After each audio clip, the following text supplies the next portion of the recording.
Okay, so at this, All right. Go ahead, Elder. no, go ahead, Pastor, please. Yes, so I have not seen Elder Peroso. However, we will do a quick little thought from Scripture to set the stage and the mood for our afternoon.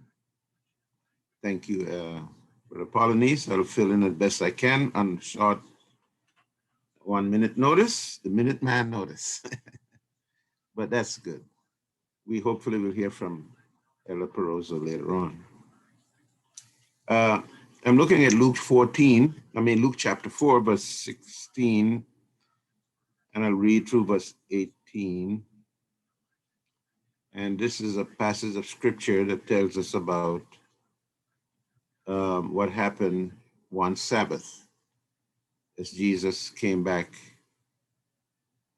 freshly from his 40 days of prayer and fasting, where he prepared himself for public ministry by drawing closer to God through prayer and fasting.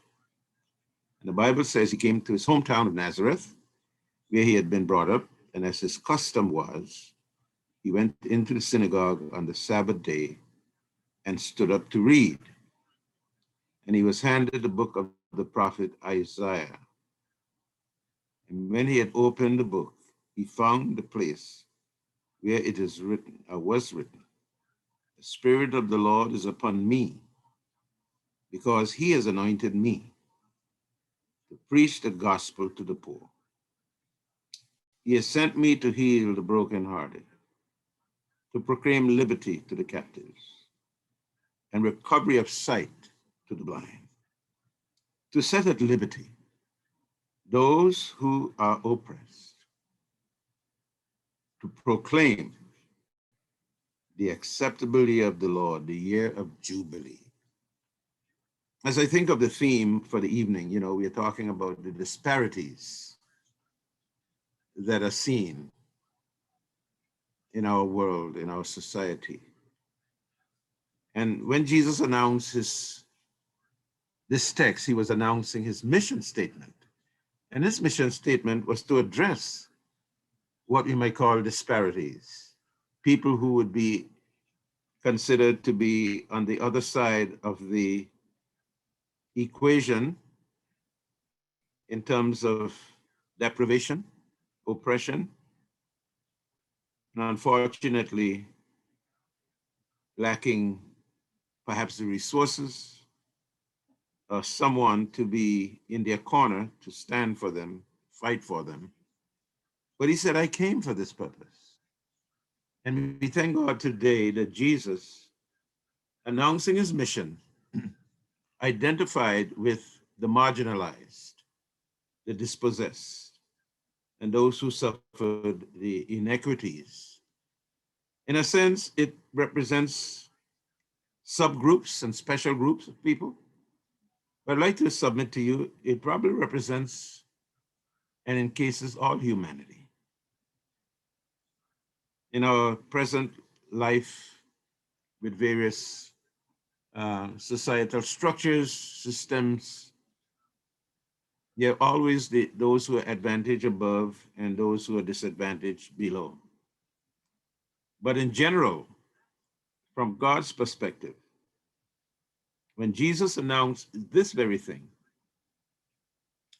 it enraged the people to whom he was speaking. Because in their minds, they were saying, that's insulting. Who is he to talk to us like that? And that message was unwelcome by a people who thought they were privileged, who thought that they were never in bondage to anyone, not realizing that God was saying to them, look, yes, you are a chosen people, but there are situations here. There are extenuating circumstances that defines you to be in need of what I came to do. And so they rejected the message.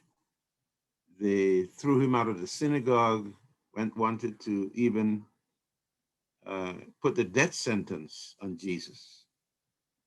But you know, the message is for all humanity. And all of us need what Jesus has come to give: deliverance, to set free, to give good news. And I know I can use some today. I need some good news from the Anointed One, from the Messiah. The good news that the gospel is here for me, from the lowest to the greatest. I don't have to earn it. I don't have to buy it. I don't have to work for it. He's offering it to me as long as I recognize my great need, that I'm in a spiritual poverty. But it's also another message, and that is that even the physical poverty of people are being addressed. Christ came to set within our world principles for justice and for fairness. And I pray today that we will own those principles. And as we listen this afternoon to this panel of experts, as we deal with disparities, that we recognize we are all a part of this common lot of humanity, some more so than others when it comes to the temporal things of life. But in the eternal values and the eternal scales of God, we all weigh the same. And so I just want to point out that Jesus brought good news for us. God anointed him for this purpose, to proclaim the acceptable year of the Lord, the year of Jubilee, the year when we can be set free, the year when all debts are canceled, the year when we can feel like we have owned ourselves again. So may God help us to accept the year of Jubilee in our own right. And that year of Jubilee begins with accepting Christ and his message of liberation. Liberation both from our spiritual conditions and our temporal conditions. And as I read the passage once again, it says, "The Spirit of the Lord is upon me, because he has anointed me to preach the gospel to the poor." That's us. He has sent me to heal the brokenhearted. That's us. To proclaim liberty to the captives. That's us. Recovery of sight to the blind. That's us. To set at liberty those who are oppressed. To proclaim the acceptable year of the Lord. Then he closed the book, gave it back to the attendant, and sat down. The eyes of all who were in the synagogue were fixed on him. And he began to say to them, "Today, this scripture is fulfilled in your hearing." Thank God that message of deliverance has been fulfilled in our hearing. And as we go through this afternoon's program, may we recognize that there's a message of deliverance. Yes, there is a solution to all of our disparities. And Jesus said he was anointed to bring that solution. May God bless us as we submit to him and as he guides us in this afternoon's program. God bless you. Thank you, Father, for hearing us. Thank you for being with us. Thank you for the panel. Thank you for the leadership. Thank you for everyone attending. In Jesus' name we pray. Amen.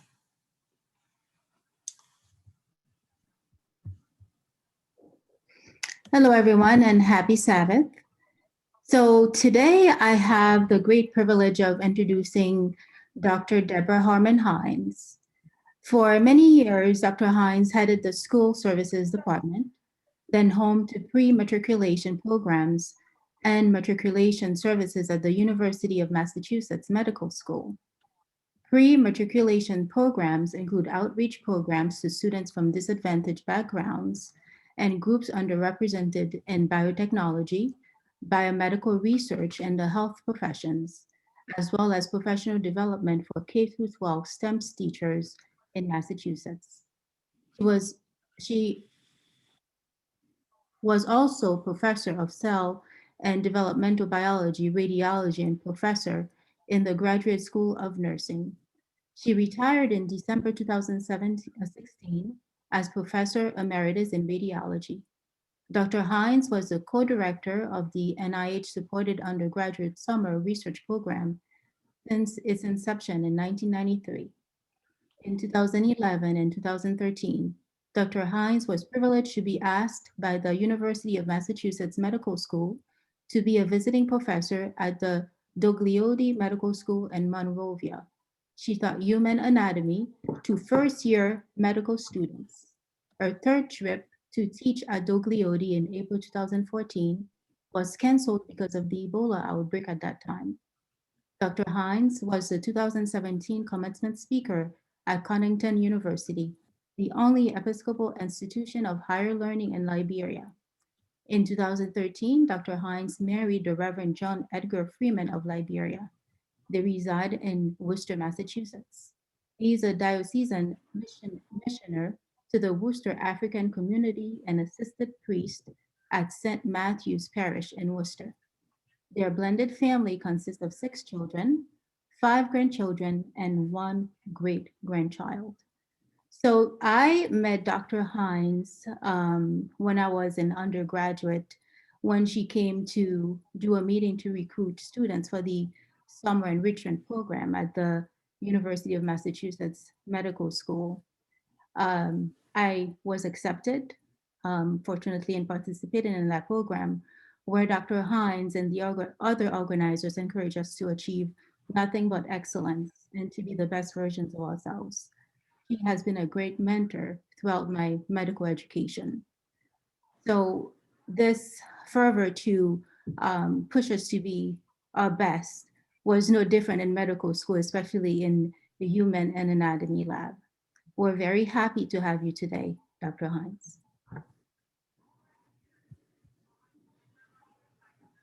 Thank you for that very kind introduction. I can't tell you how many years we go back. Thank you. I think you want me to wait till the other introductions are made? That's correct. Okay, thank you.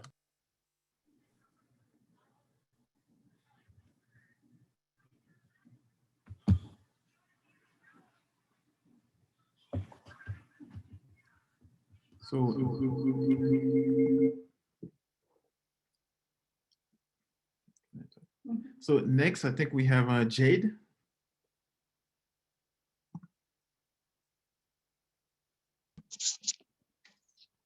Good afternoon, everyone. Disclaimer, this introduction nowhere captures the amount of accomplishments Dr. Reynold Lewis has.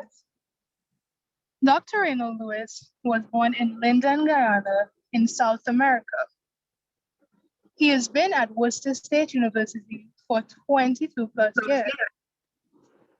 He's also the Associate Dean of Education at said school.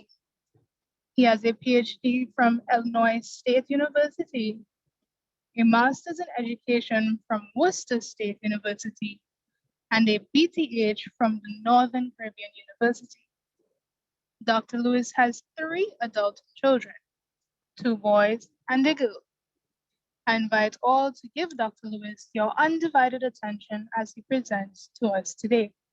Please type all your questions in the chat so that they may be recognized and answered after.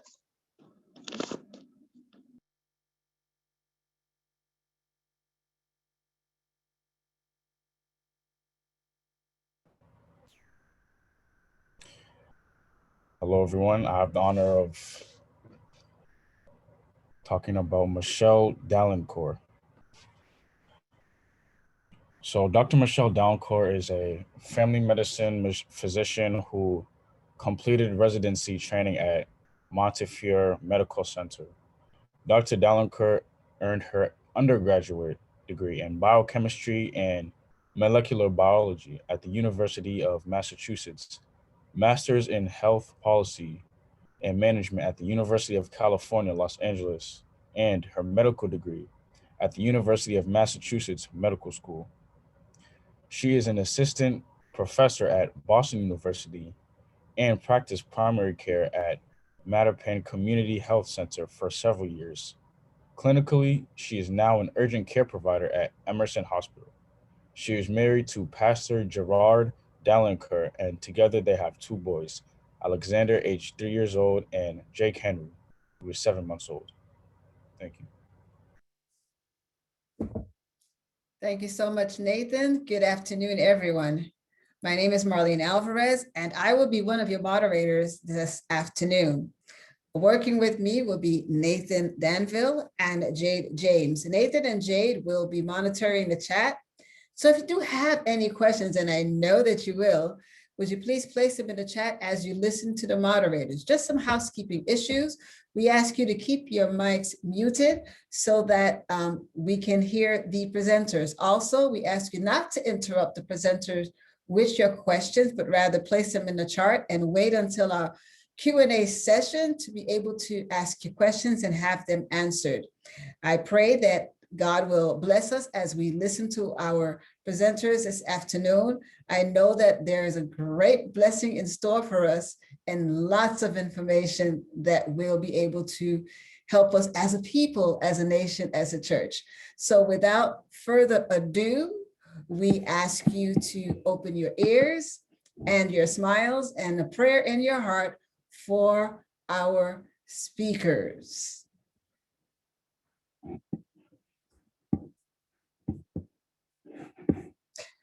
Nathan and Jade, we encourage you to introduce yourselves also.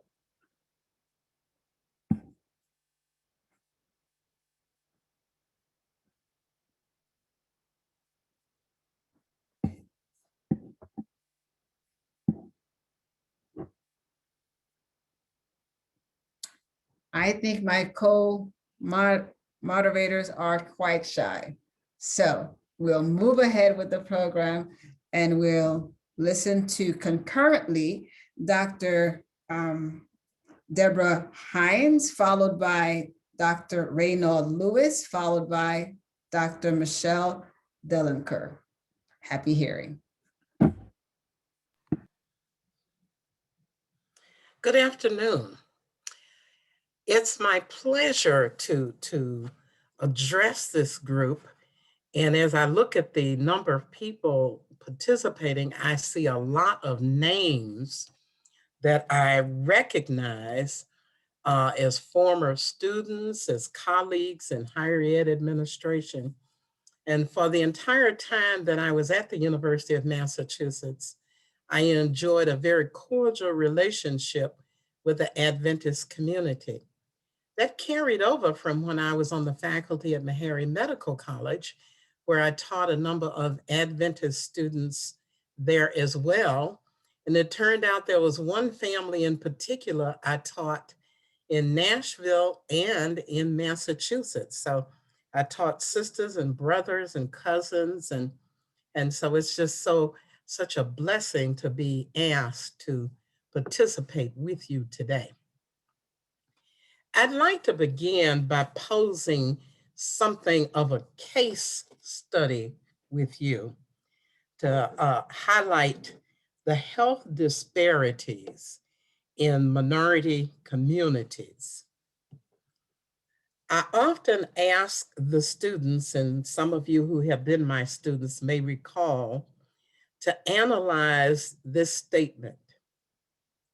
Your zip code is more important than your genetic code in your health outcomes.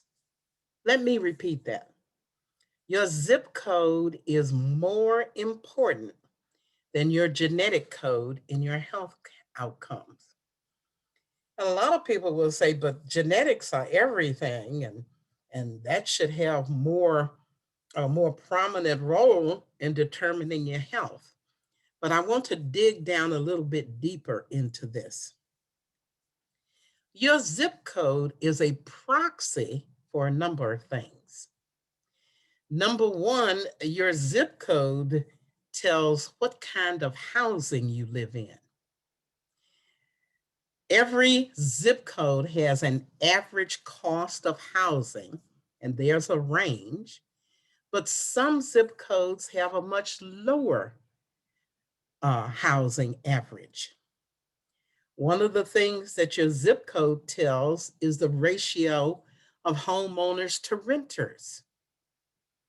Homeowners generally have more income than renters. So your zip code is also a proxy for your income level. Your income is a proxy for your educational level. That is the highest level of education that the parents attained and the highest educational level attained by the children. And then finally, but possibly more important, your housing level, your income level, your educational level also is a proxy for whether or not you have good health insurance. So let's dive into this even deeper. Mrs. A is 60 years old, African American, overweight, has type 2 diabetes and hypertension. She has an identical twin with the same health conditions. No surprise. But Mrs. A lives in a zip code where the average home costs $75,000. And the range of housing is from $50,000 to $100,000.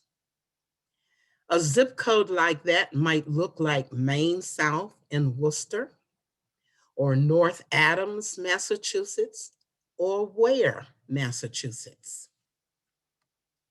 Her sister, Mrs. Z, lives in a zip code where the average home costs $500,000. And the range of housing is $300,000 to $750,000. That looks a lot like Shrewsbury or Westford. So let's look at the differences in how these two ladies live. Don't forget, they're identical twins and they have identical health issues. Mrs. A, living in North Adams, has a lower income and possibly no benefits or no health insurance with her job. She is likely making minimum wage. There are fewer grocery stores in her neighborhood, and those that are present have very few fresh fruits and vegetables. As a matter of fact, there are generally more liquor stores in these zip codes than there are grocery stores. The schools in this zip code have fewer students meeting the state testing standards. There are higher dropout rates and higher absenteeism. Fewer students from these schools attend college immediately after high school. And Mrs. A probably does not own a car and uses public transportation. Mrs. Z, on the other hand, likely has a higher income. She would have to have it, whether it was a combined income with her and her spouse or on her own, to afford a house in this zip code. As a result of that, she likely has better benefits, that is paid vacations, health insurance, regular days off for holidays, paid holidays. There are more grocery stores with fresh fruits and vegetables. And here, let me tell you something that we've noticed, that the grocery stores in Mrs. Z's neighborhood tend to gather the fruits and vegetables that are about to expire, and they send them to the grocery stores in Mrs. A's neighborhood. So that when you buy groceries in Mrs. A's neighborhood, the vegetables and fruit don't last very long. The schools in Mrs. Z's neighborhood have more students meeting state testing standards. As a matter of fact, people actually move to those neighborhoods because their children, they feel that their children would get better education. There's a lower dropout rate and fewer absentees. More students attend college immediately after high school, and it is very highly likely that Mrs. Z's family owns one or more cars. So who do you think has the better health outcome, Mrs. A or Mrs. Z? And why? Well, if you really give it some thought, Mrs. A doesn't have good health insurance, so it means she will likely not go to the doctor very often because she has to pay for it out of her pocket. While Mrs. Z has much better health insurance and can go and often has a very low copay, if any at all. So Mrs. Z is better able to stay on top of her diabetes, on top of her high blood pressure, on top of a lot of things than Mrs. A.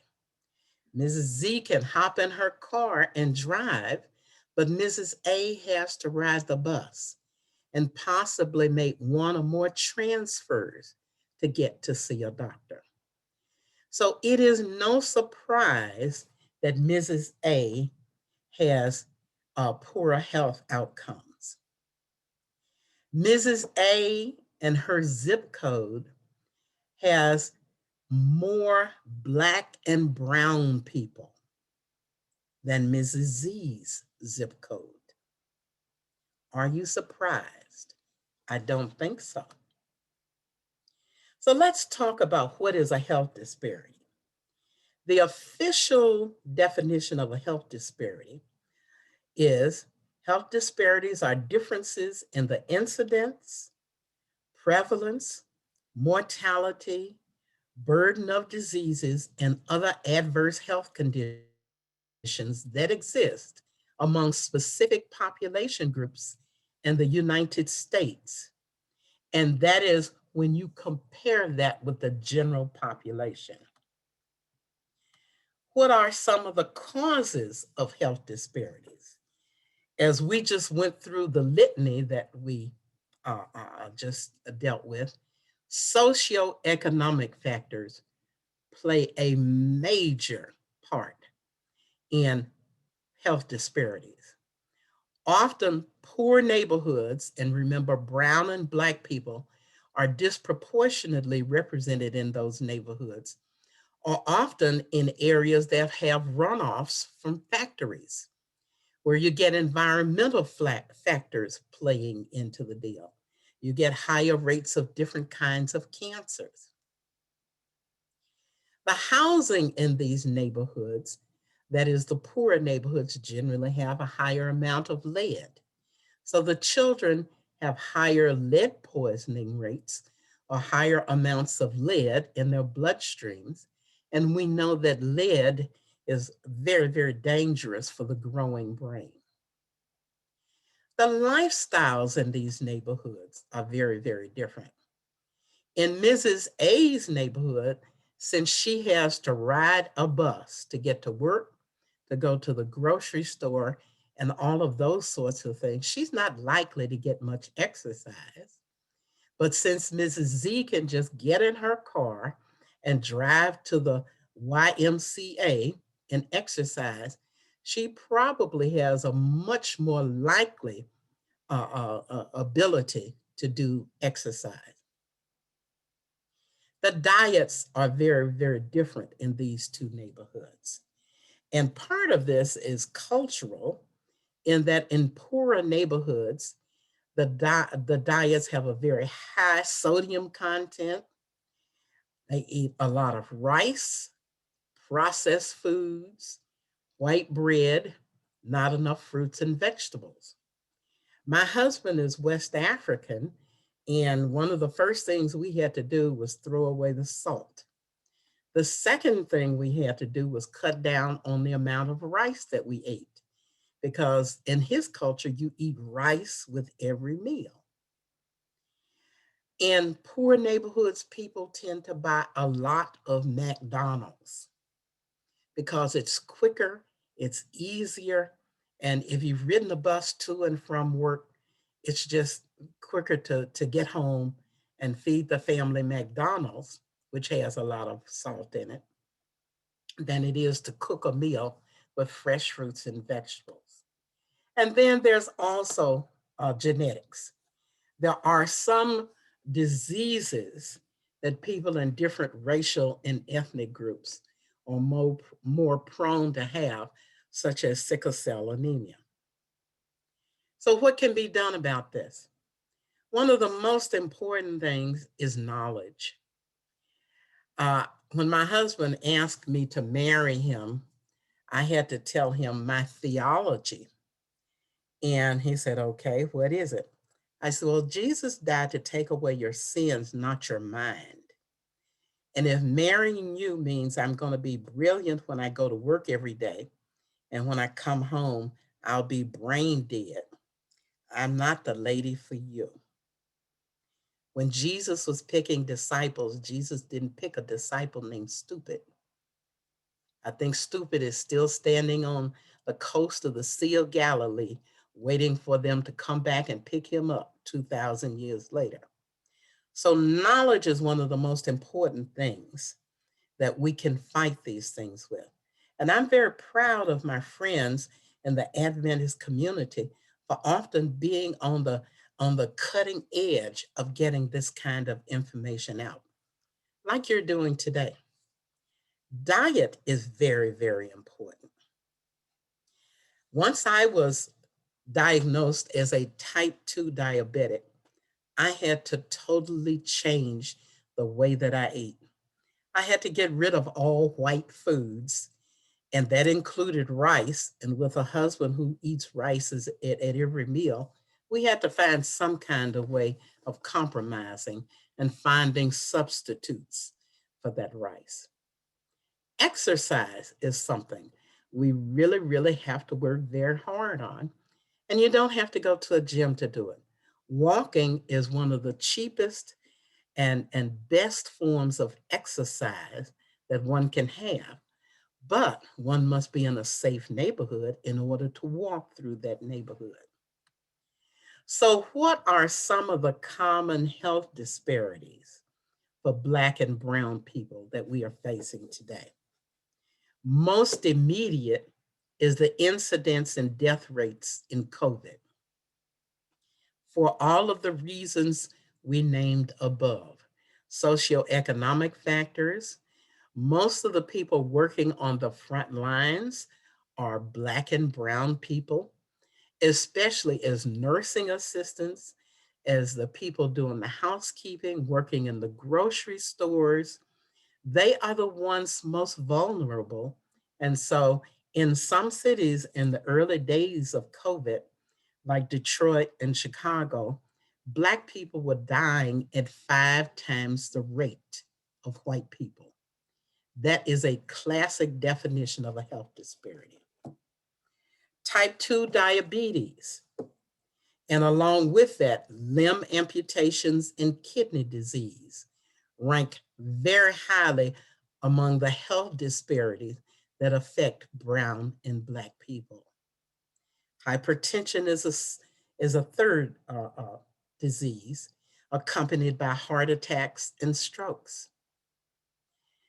HIV and AIDS is still much, much higher in our communities than in the white communities. The last data set I looked at showed it is 20 times more likely in the Black and brown communities than in the white communities, as are sexually transmitted diseases. Hypertension, asthma, sarcoidosis, lung cancer in Black men all rank very highly among the health disparities you find affecting Black and brown people. Now, on one mind, you might say, why would anybody else care if it's affecting Black and brown people? It'll just kill all of us, and the rest of the people will have the world to themselves. But what these disparities do is use a disproportionate amount of the money available for health care. So if the people who don't experience these disparities don't start paying attention, they will eventually realize it's costing them a lot of money. Another disparity that we have very little control over because it's a genetic disease is sickle cell disease. But you should know that twice as many people are diagnosed with sickle cell disease as is cystic fibrosis. But cystic fibrosis gets 5 times the amount of research dollars in this country. Just think about that. Sickle cell disease affects twice as many people as cystic fibrosis, but cystic fibrosis gets 5 times the research dollars in this country. And so with that, I will stop and allow any questions now, or you can go on to the next speaker, and I'll wait my turn with the Q&A. Thank you so much, Dr. Hines. Very interesting information. We should be listening to Dr. Raynald Lewis, but just before he comes on, we'd like to perhaps take a step back in our program and entertain Sister Bridget Bastian and the Junior Sabbath School class who has a presentation. We remind everyone that if you have questions, you can place them in the chat. We also let you know that we are recording this afternoon's session, and we would like you to be mindful of the fact that we're recording, and if there are things that are said that perhaps you don't necessarily disagree with, that you're mindful that we're saving this recording so others can hear. We can always ask questions, but let's be mindful that we are recording this session. Sister Bridget and the Junior Sabbath School class. Good afternoon, everyone. Thank you. It's our pleasure to be here. I just want to introduce 4 of our youth who's going to share a bit about different leaders, scientists, educators, politicians throughout Black history who have made a difference. You're going to hear from Elise, Ricardo, Zara, and Janae. So Elise. Some facts about Mae Jamison. Mae Jamison is a trained dancer. She built a dance studio in her home, and she began college at Stanford University to study chemical engineering when she was 16 years old. Mae Jamison went into orbit aboard the Space Shuttle Endeavour in 1992 and became the first African-American woman in space. She is also a trained medical doctor. She's afraid of heights, but she didn't let that stop her from going into space. She said she relied on the strength of her ego to push her forward. I learned that you should never let your fears stop you from doing something you love. Ricardo?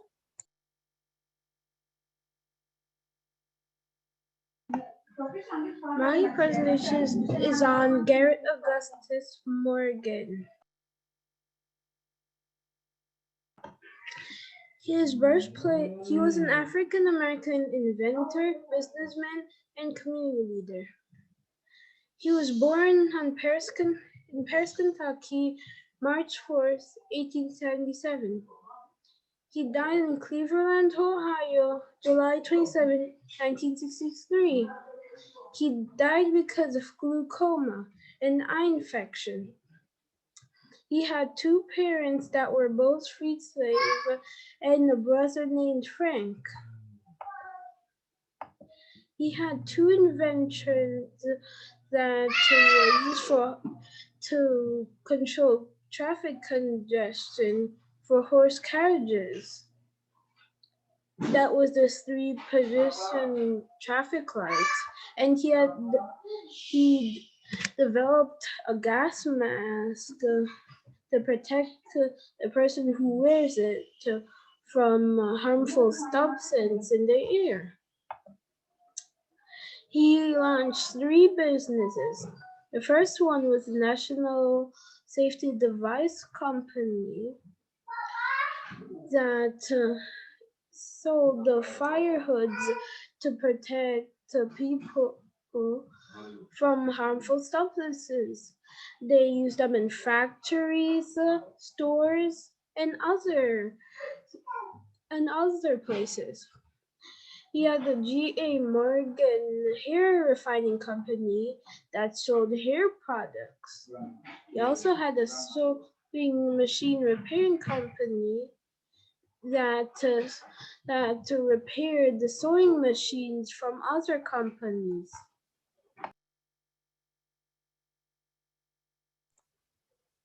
Thank you, Nicardo. Zara? Ella Fitzgerald was an American jazz singer, sometimes referred to as the First Lady of Song, Queen of Jazz, and Lady Ella. She was the most popular jazz singer in the United States, and in her lifetime, she won 13 Grammy Awards and sold over 40 million albums. She sang sweet jazz beautifully because her voice was flexible, wide-ranging, and ageless. Ella worked with all the jazz greats, performed at top venues all over the world, and appeared in movies as a guest on television shows. She died at the age of 79, and we will always remember her as the Queen of Jazz. Thank you. Last but definitely not least, Jana.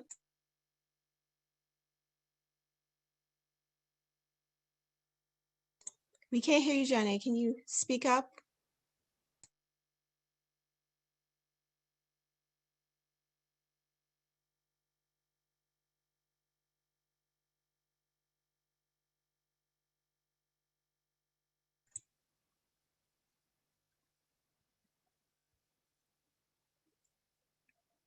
We still cannot hear you.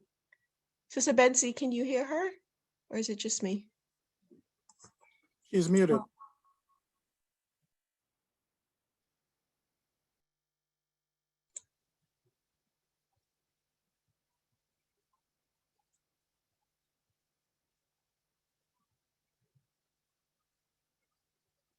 Okay, so we're having technical issues.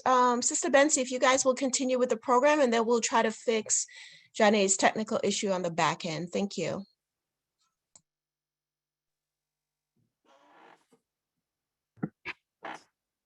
Thank you to our children who presented. Thank you very much, Sister Bridget and the kids. Over to you, Dr. Reynolds. Good afternoon, everyone. Thank you for inviting me. When Pastor asked me— I'm afraid you muted Dr. Reynolds. Oh, Dr. Well, not on my end. I'm okay here. No, I'm good. You're good. We can hear you. Yes. We can Can you hear. hear me now? All righty. Good afternoon, everyone. And it's a pleasure joining you this afternoon in this Black History program. Pastor approached me about being one of the individuals on the panel, and if it's Pleasant Street, you can't say no. So thanks for inviting me. Quite a few teachers are here this afternoon. I'm glad to know that you're here, and I've had some connection with all of you. My little presentation this afternoon is titled Separate and Unequal: The Education of Black and Brown Children. You know, there is a motif in the book of Isaiah, and we are currently studying the book of Isaiah in our Sabbath school. And if you read Isaiah chapter 1, verse 5, and I quote, "Why should you be beaten anymore? Why do you persist in rebellion? The whole head is injured, and the whole heart is afflicted." This text speaks to a systemic educational problem that is infected from the top and permeates every aspect of our educational system. Yet we ignore the voices calling for change and persist in ways that affirm that the system is not broken. Hear me out. The system is not broken. Rather, the system is working exactly the way it was intended to work, keeping Black and brown children on the sidelines and on the outside looking in. That's how it was designed, and that's how it's working. You know, ever since the days of slavery, barring access to education was used as a method to prevent slaves from agitating for change and causing an uprising.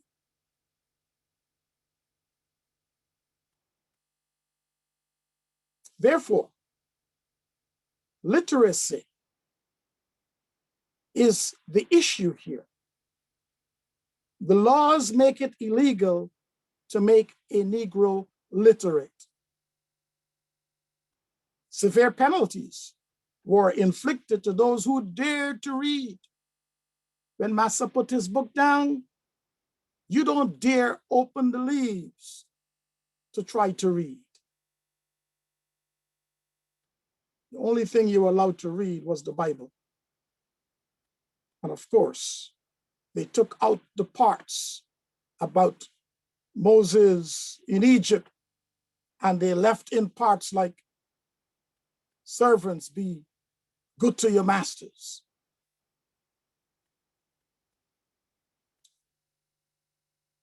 Slaveholders understood that their social control of slaves could only be based on the bondage of the body.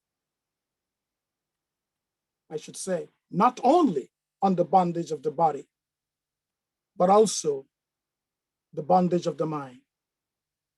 All states made it illegal to teach a slave to read.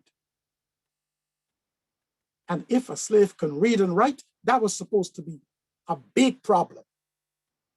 Reading, not at all. But if you can read, and maybe we could say yes to that, but to read and write, that was plain no.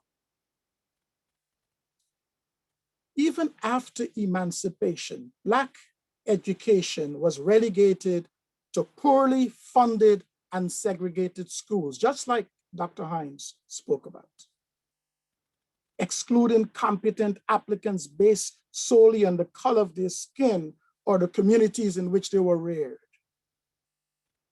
You know, there is a correlation between the bondage of the mind and the bondage of the body in regards to slavery. Therefore, slavery and education were incompatible with each other. If you want to keep them enslaved, you don't educate them. Slave owners felt it was imperative to shield slaves from having an ethical and intellectual vision. No aspirations of getting out of this condition. Just stay right here and serve Massa. You know, I've been in this business for a while. I've come up in the system. I work in the system. A lot of things people told me about the system I didn't believe until it happened to me and until I saw it happening before my very eyes. We see disparities in almost every aspect of the lives of Black and brown children. Socioeconomic status, yes, it is a predictor of the type of education school children experience. But like the seeds sown on the rocky ground and among thorns, Black and brown children encounter enormous difficulties when receiving an education. However, after controlling for socioeconomic status, in other words, put aside socioeconomic status, the large disparities in the achievement gaps between Black and white children are almost entirely due to,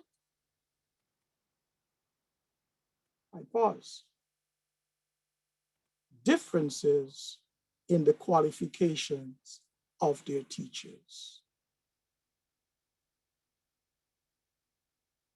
differences, put aside socioeconomic status,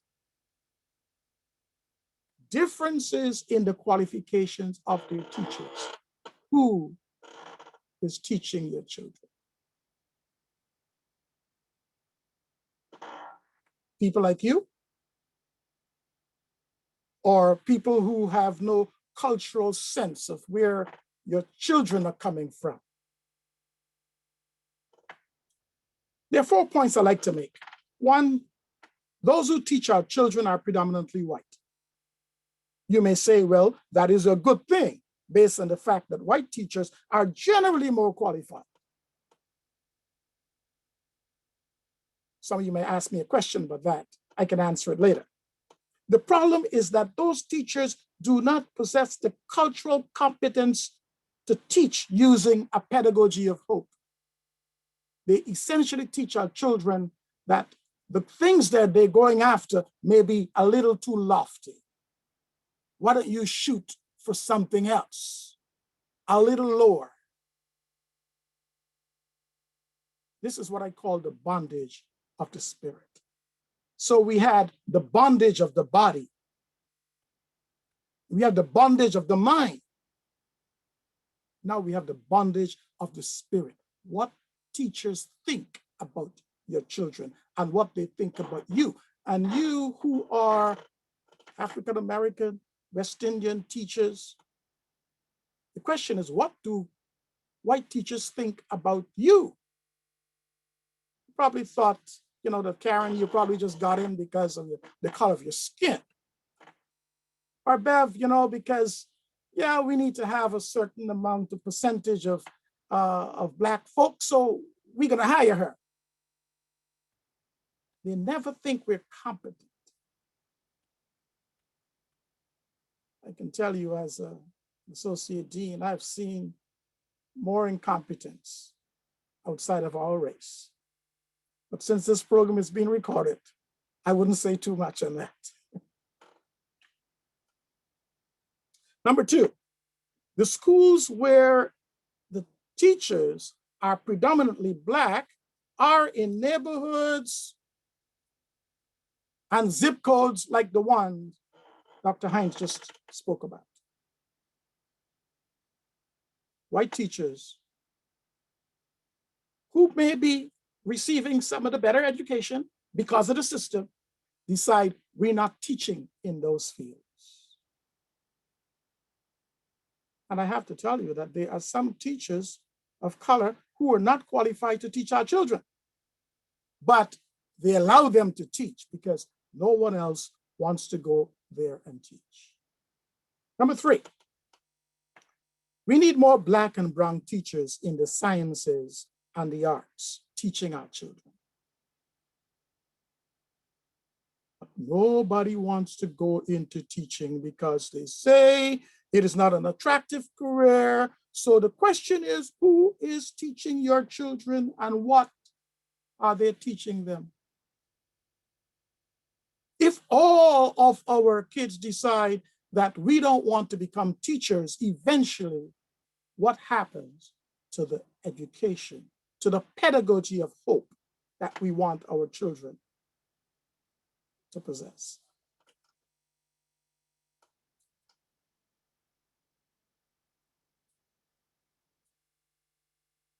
Black teachers today are,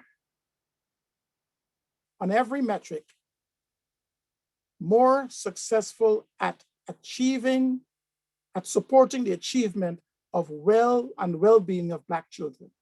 In other words, if you have a Black teacher, if a child, Black and brown, has a Black or brown teacher, chances are they will improve and achieve at higher rates. Here is some of the bondages of the spirit I'm talking about. A white child who bites in kindergarten is considered to be acting appropriately for his or her developmental age. A young boy, Black, brown, who bites in kindergarten is already showing the signs of aggression. and needs a behavior plan. For the white kids, oh, it's a developmental thing. She will grow out of it, he will grow out of it. For a child of color, oh, this is the beginning of the signs of aggression. And if we don't do something now, we don't know what's going to happen. The bondage of the spirit is as if they're saying, can any good thing come out of Worcester? You know, Black children and Black boys are likely to be misjudged more often. More often, they are given wrong where right should be imparted. And as Paul says in Romans 8:36, for your sake, we face death all day long. Our children are maligned all day long. We are considered sheep to be slaughtered. In other words, looking always for those instances where an act is not redemptive, but requires punitive judgment. Implicit biases and overt forms of discrimination are putting our Black and brown children on the bus to the juvenile detention center. You've heard about the school to prison pipeline. Do you? By the way, I asked this at my church a couple of years ago, and not many people knew that there was a system called the school to prison pipeline. It's designed for our children. Part of the school to prison pipeline is to ensure that there is a police car parked outside of the entrance. You go to any school in Worcester and tell me if you don't see a cop car parked in front of the entrance. Zero tolerance. Any disciplinary action must be met, and they have permission to manhandle them. And you can imagine who commits the bulk of actions that require severe punishment. Disproportionately, our Black and brown children are placed in detention centers for infractions that would cause you to just say, hey, maybe he's having just a bad day, or maybe he's just being assertive. When the white kid does it, oh, kid is being assertive. Black kid, being rude. Those types of biases. And it's a problem in any school system where there is a proportion of Black and brown children.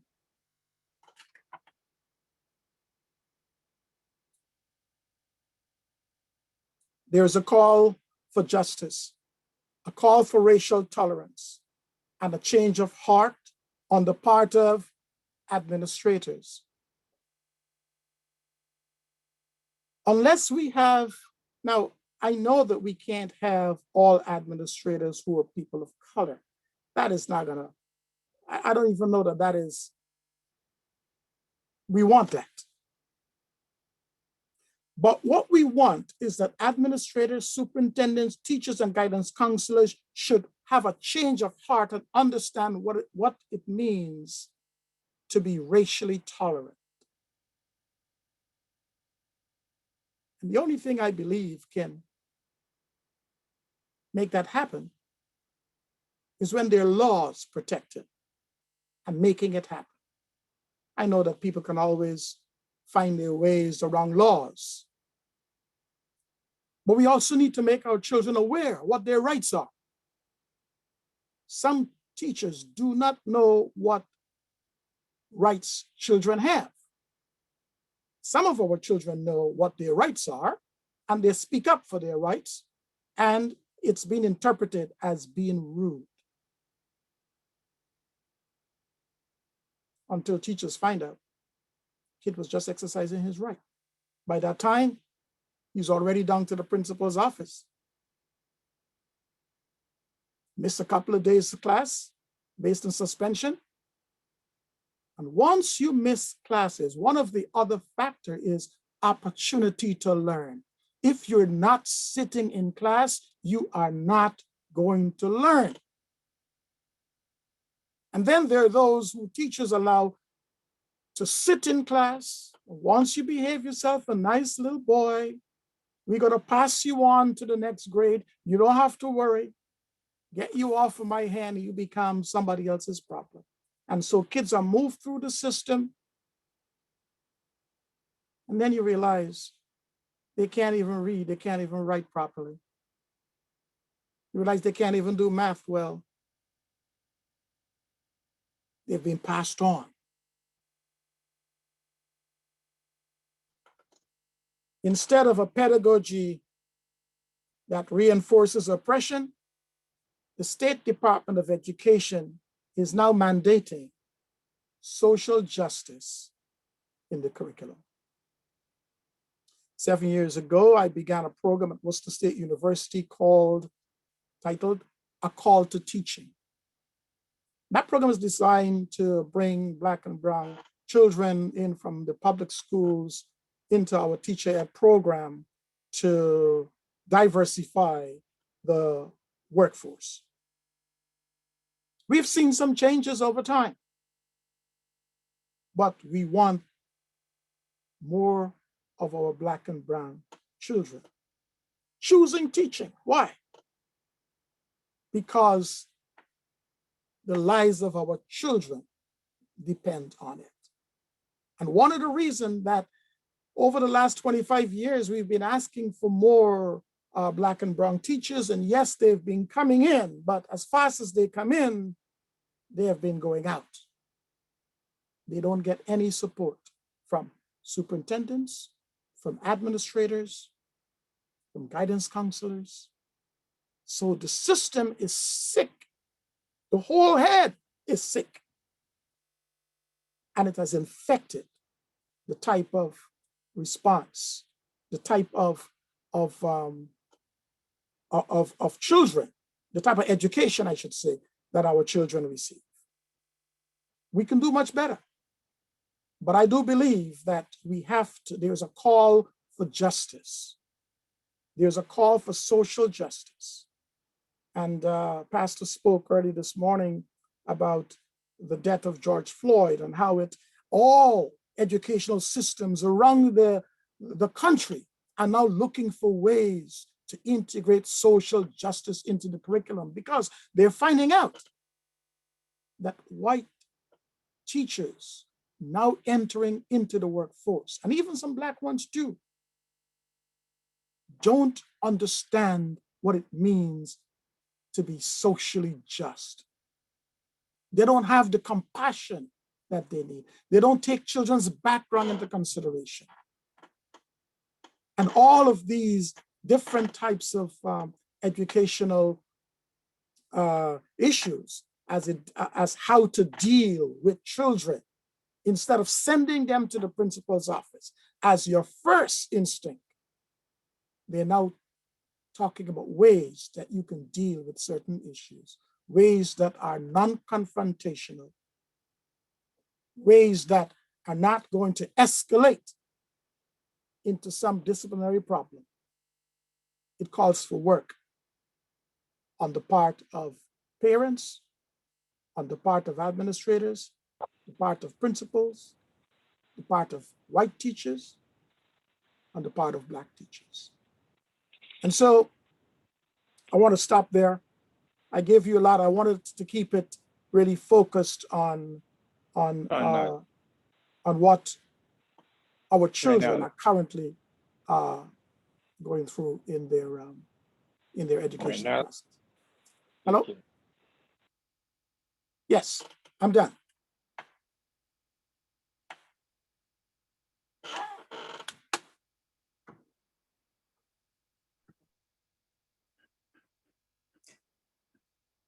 Thank you, Dr. Lewis. Remind everyone to please remain on mute and place your questions in the chat, and you will be recognized during the Q&A session. And now we will listen to Dr. Michelle Downcore. All right, good afternoon again. I want to thank everyone first, the AY departments from Northborough and Pleasant Street for this invitation, in particular, Dr. Paulinese. Pleasant Street holds a dear place in my heart. I recognize a lot of the faces, a lot of the names. Pleasant Street was the church I attended when I was in medical school. So I'm so happy to be here and spend this afternoon with everyone. I also want to thank the panelists. What so informative, Dr. Lewis, and of course, Dr. Harman Hines, who has been a mentor for me as well. So today I've been tasked with talking about disparities. And as was mentioned, I worked as a primary care provider for many, many years. And health disparities and the outcome of health disparities is something I saw day in, day out play out with my patients. So I wanted to touch upon just, we can spend days and days talking about the disparities, and we see that there's even an overlap as I'm hearing about disparities in education, a lot of overlap because ultimately the political, societal, historical roots are the same for what causes these disparities. So what I'm gonna do, I'm gonna try to share my slides with you. Give me one. Let's see.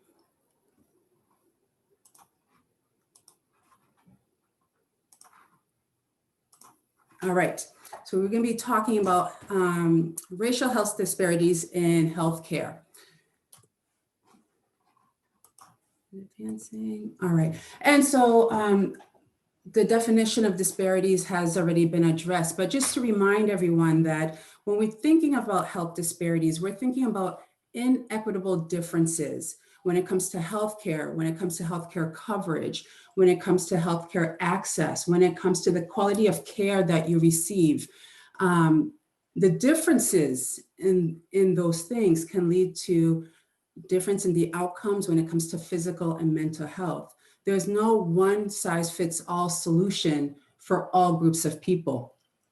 And in order to decrease that gap, when it comes to health disparities, to inequitable differences, we have to understand that the historical context, we need to understand that people are coming from different places, their backgrounds, they're coming from different places. So we need to come up with solutions and in order to address those. So I'm going to share with you a video clip that was a series done by Johns Hopkins University. And we're gonna follow a patient named Michelle as well. And it's just gonna touch upon what we've been hearing about already this afternoon, and then the factors that I'm gonna touch upon when it comes to healthcare.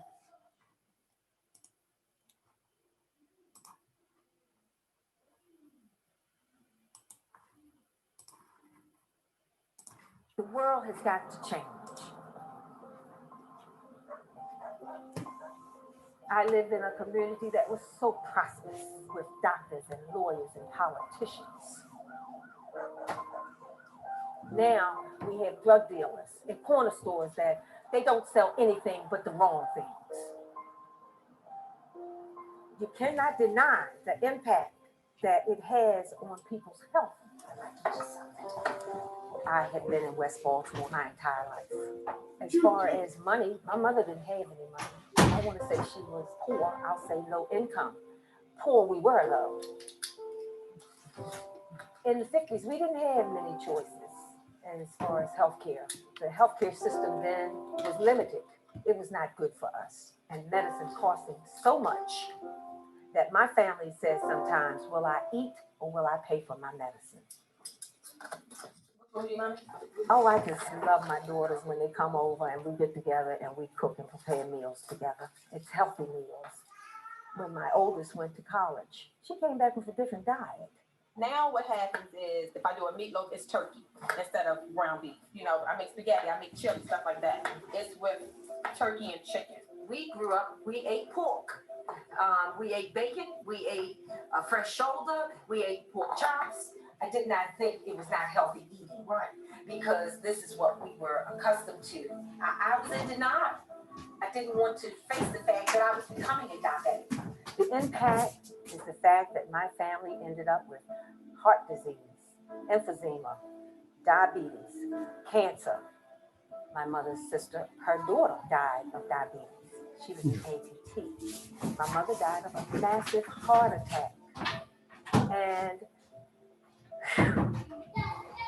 to address health disparities, we need to understand why they exist, that they're not due to one single factor. They're the result of policy decisions we make as a society. They're due to the environment, health education, insurance and access to care, access to healthy food, and stress. Those stresses are actually experienced disproportionately by people who are poor and people who have been historically disadvantaged in this society.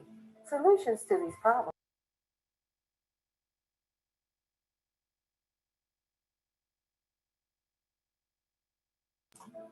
The people in that nation have to be healthy. They have to be well. If there's anything that we can do to stamp out disparities, we need to do it by any means necessary. Hi, Ms. Simmons. Here at East Baltimore Medical Center, most of the patients are underserved. Do we need nice teeth drops getting up through your mouth? Michelle is a terrific success story. There was actually a year where she had lost her job, and before she found a new one, she had no health insurance. And she still managed to buy her medicines out of pocket, paid out of pocket to come and have doctor visits. She was really invested in her own health. That's something that Dr. Cooper's research is looking at, why patients don't invest in their health like we wish they would. The next thing on the agenda is the community update. So I'm going to Michelle joined our community advisory board in 2011. We provide education to the community about health and about research. We offer training programs for community health workers. We can be sure that we are meeting the needs of people appropriately and that we're not leaving out certain groups of people that have traditionally not been included in conversations related to health and healthcare. Our strong relationship with the community is just essential. There's no way that we could do what we're doing without their input. And my work is just one of many initiatives here at Hopkins. Ms. Simmons is a great example of what happens when we get it right as clinicians and as an institution. I am a fighter. I am a believer. I stand for what's right. And what's right is people's health. And I will never give up as long as I have breath in my body. One of the things that is so important is that people have what I call a liberated future. And it's hard to be liberated when you're not healthy. When I say liberated, I mean freedom to be all that God meant for you to be. When we don't deal with disparities, then what we're doing is denying people an opportunity to give back to the world. So we've got to fight it. We've got to fight it with everything we've got.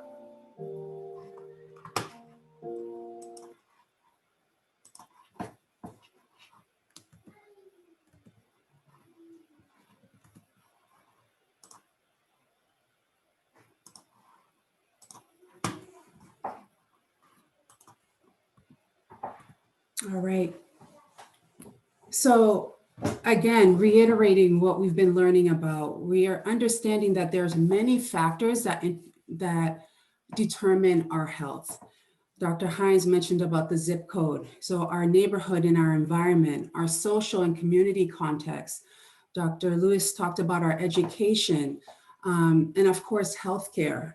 Integral plays a large role in determining our health.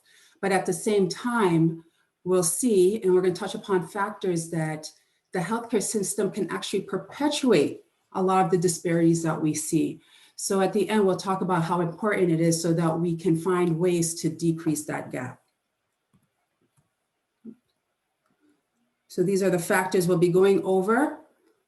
And I'm going to start with healthcare. So anyone who's consumed healthcare, been a consumer of healthcare, has seen a healthcare provider, has needed specialty care, you'll see that our healthcare system is very fragmented.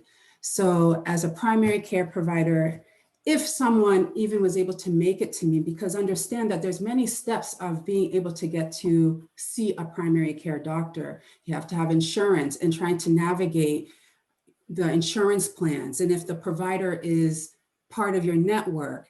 And then once you actually make it to your primary care provider, now let's say something is wrong and now you need elevated care. So now you need specialty care. Will the specialist be within your healthcare system? Will it be in your neighborhood? Are you gonna have to take a few buses to get to that specialist? Very fragmented. And of course, that fragmentation is gonna lead to disparities and differences in health outcomes. We know that the reason for that is very complex. We learn, where the healthcare dollars go, where research dollars goes. It's so complex, and the factors are both within the healthcare system and outside of the system. Another is quality of care. So studies have shown that there is a significant gap between the type of care that needs to be given to certain, all populations. So we all should be getting optimal care. But unfortunately, we do not see this. As a primary care provider, as a healthcare provider, we follow guidelines. There are certain measures that we use to say, okay, this is our gold standard of care. And you can get into, who those populations are based on, but as of now, we have it on, this is our gold standard of care. Why is it that some groups receive that quality care and others don't? What leads to those differences? And because of that, we see that Black populations, where I'm going to be focusing more on the African American compared to white populations this afternoon. But why is it that we're African Americans, we're not seeing the same kind of care that white patients will receive?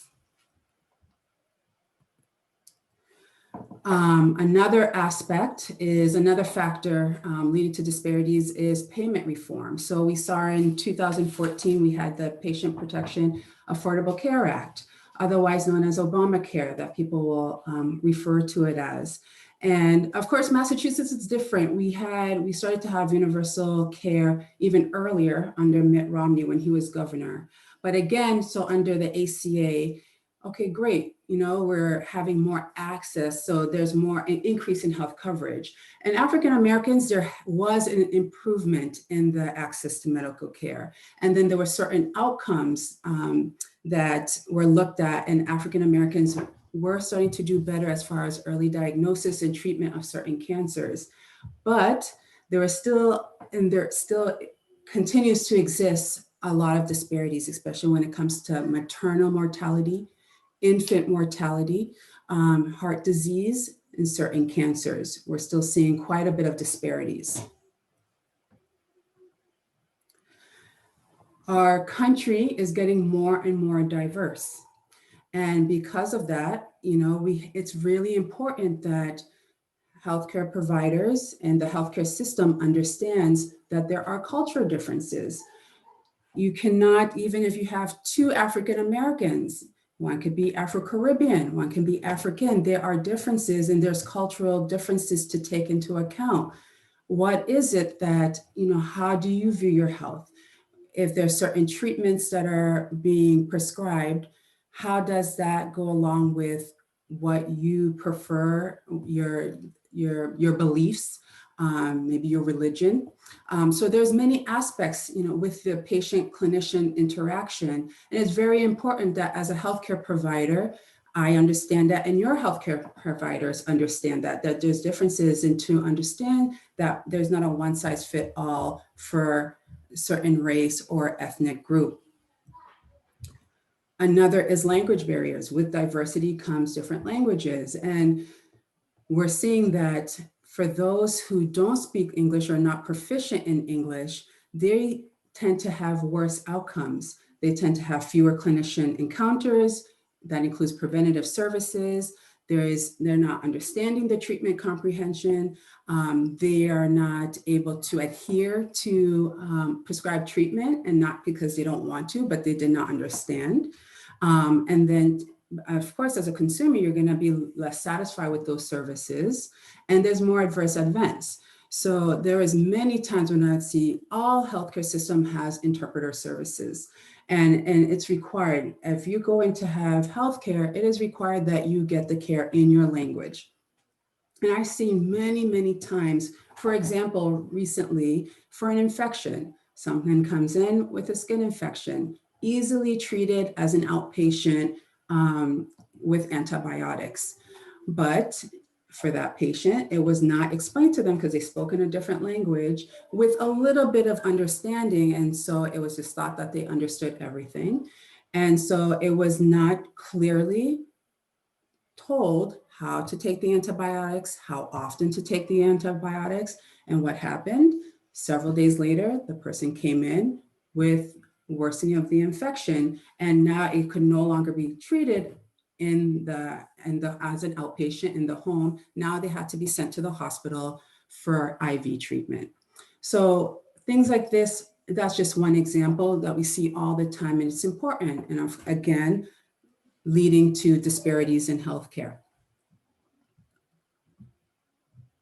Now, when it comes to patient level factors, so this is another, how are the patients? So minority patients, studies have shown are more likely to decline recommended services, can adhere poorly to treatment regimens, and delay seeking care for symptoms.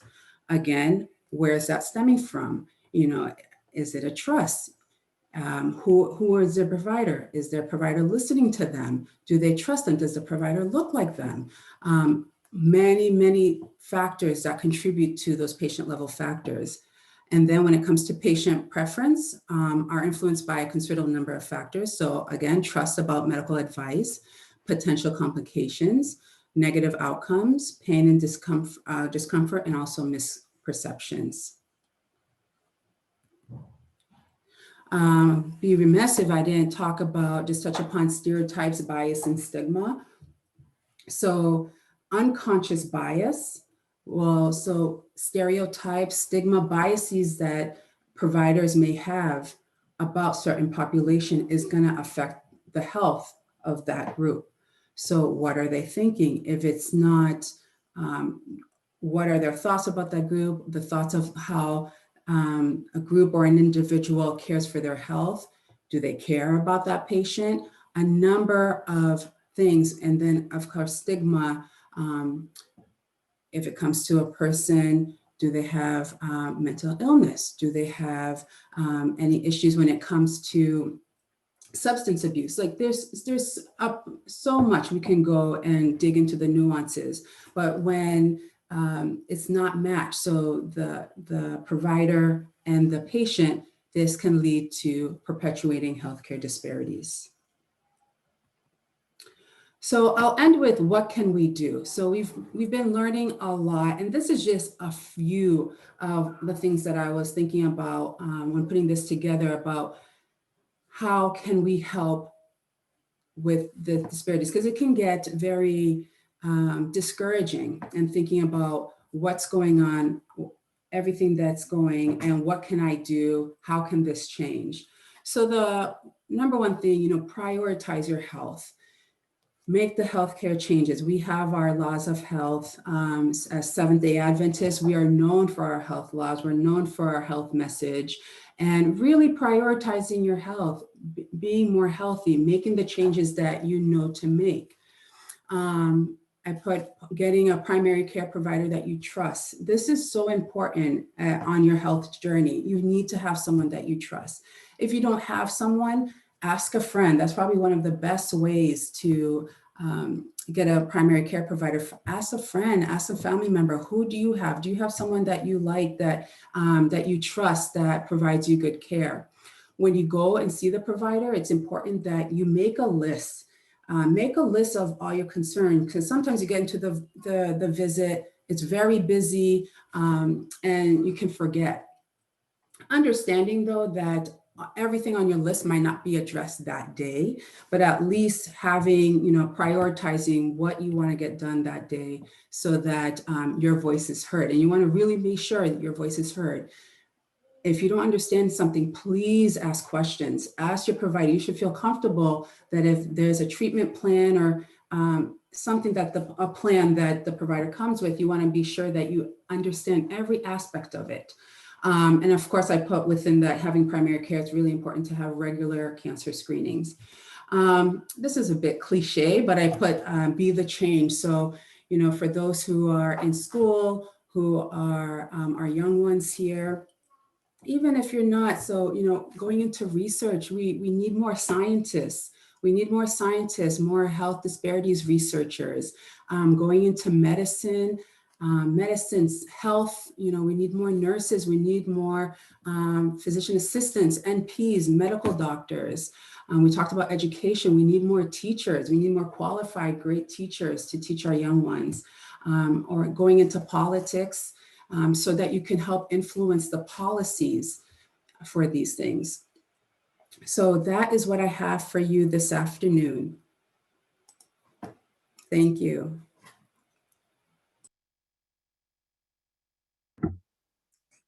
Thank you so much, Dr. Downcore. We have some questions coming up, but before we do the questions, there are two things we're going to do. We're going to hear from Janae Johnson, and then we're going to hear from Miss Kira Matthews, who's offering us a musical rendition. So Janae, it is your time, my dear.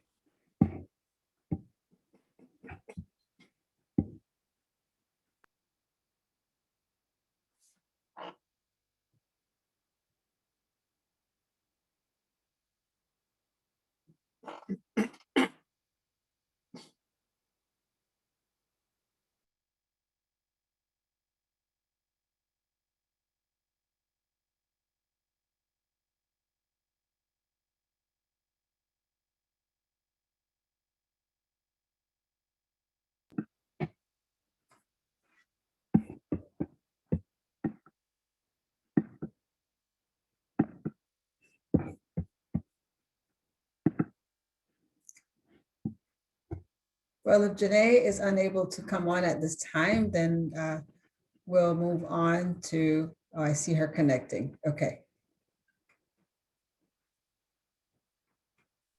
Hello, can you guys hear me from here? Yes. Okay.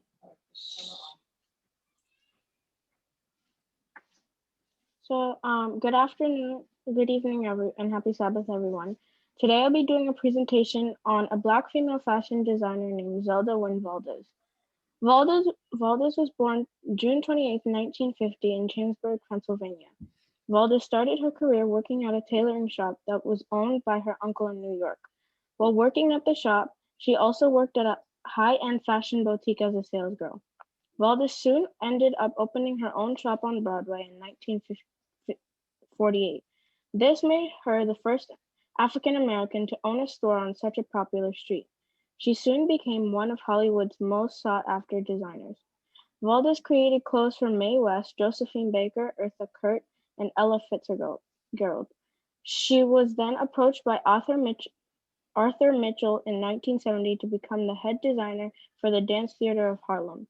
She then died in 2001, but what made her work so important was that she inspired clothes to be made that enhance women's figures.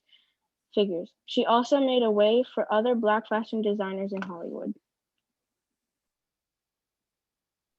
Thank you.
Thank you, Janae, and thank you, Kara, reminding us that we want Jesus to walk with us.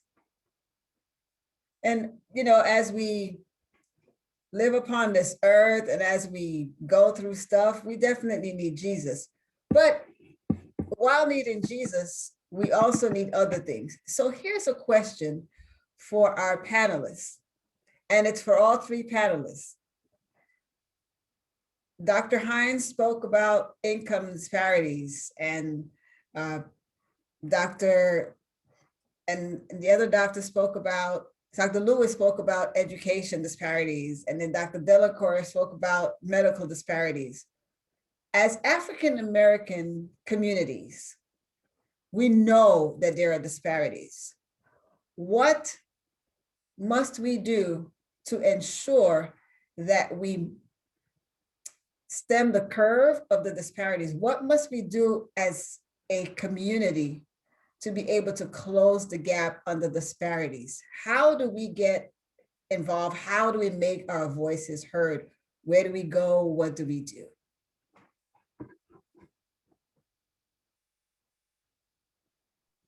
I can take that, and I can tell you what I do personally. Changing the system is not going to happen, or at least it's not going to happen overnight. And so wherever you find yourself, or if you find yourself in a position of influence, first of all, get our people in positions of influence. And when you get yourself in a position of influence, your job at that point is to do the best you can to change some of those systemic things if you have the power to do it. And so, I'll give you one example. There's students of color who would come to me saying, well, you know, they were told that they can't do this course until they do this particular course. And that is true. But all other students are able to get an override. Students don't know that. I know that. So I'm able to give them an override. And had I not been there, it could be very frustrating. The issue is that there are not lots of me. I'm one of a few. Matter of fact, I'm the only person, African-American in my department. So the work appears monumental. Do what you can to help wherever you find yourself of service. And I've started a program to bring more teachers into the pipeline and maintain a kind of a mentorship over them, seeing them through from the time they come in to the time they graduate, and also advocate for jobs for them in the community. We've heard of Black Lives Matter, but do Black voices matter? And if Black voices matter, where do we go? Who do we talk to? And that's a question for all three panelists.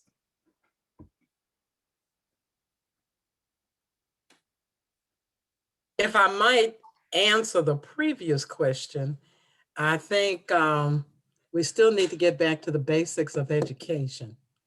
Educating our children to read, to master language. I attended segregated schools from K through 12. And even at that, our teachers would not allow us to turn in papers that were not grammatically correct, did not have the punctuation correct. And as a result, I was able to go on to a historically Black college. But from there, I went to a majority institution, and I was able to rank with the best of the white students because I had the tools to do it. And where do we do it? I think you're doing an excellent job in the church. I don't think all of our churches are encouraging the young people to read broadly, but to go back to that and give them the tools that they need to handle everything in our systems, to give them the ability to have the voice, to clearly and cogently articulate what they want.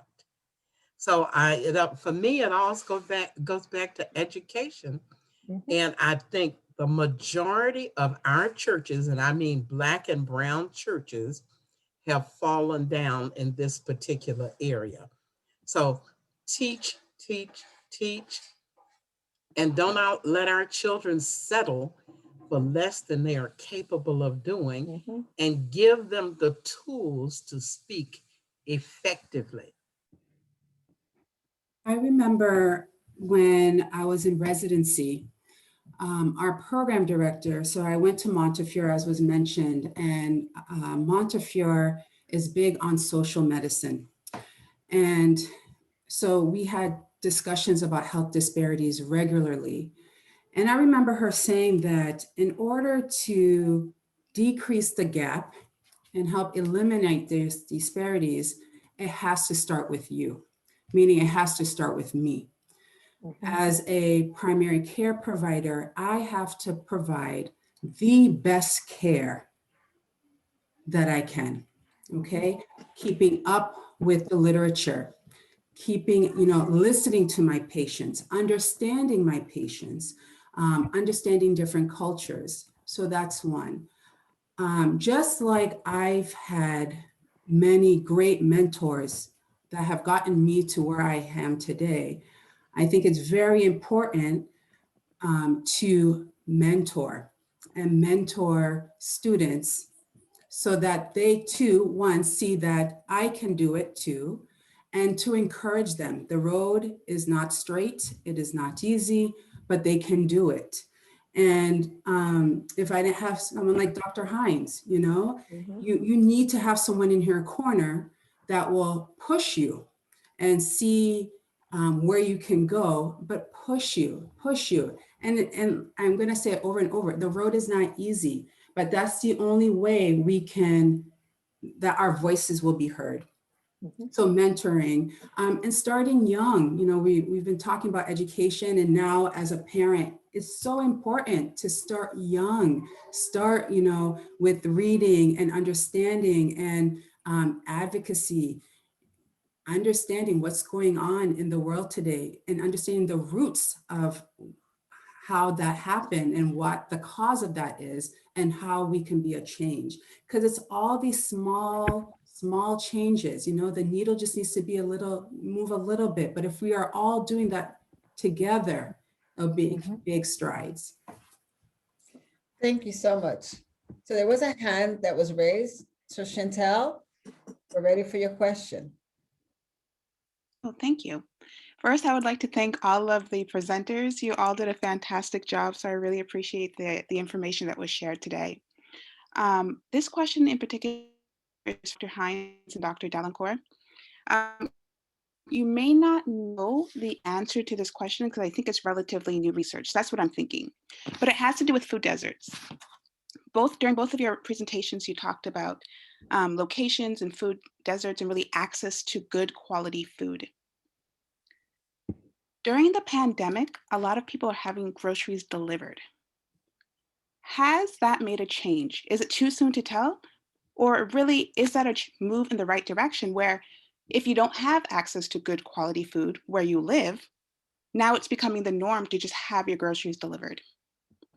I'm not sure if there's been any research on that yet, or if it's still new to tell, or if there's been programs like that in the past that have started to make that dent and move us in the direction that Dr. Downcore, you were just saying in terms of moving us in the right direction, programs like that would move us in the right direction towards having greater access. Thank you. I don't know if there's been specific research on that, but food insecurity has long been an interest of mine. I served on the foundation board for Quinsigamond Community College, and many of the board members were surprised to learn that Quinsigamond, a significant number of Quinsigamond students were homeless and also didn't have food to eat. And they said, but they're in college. If they have enough money to go to college, they have enough money to live somewhere. And I had to educate them that these kids were living in cars and congregating at Walmart at night for safety. And they did not have food because they were paying tuition and fees to get internet access. They would drive around till they could pick up somebody's signal.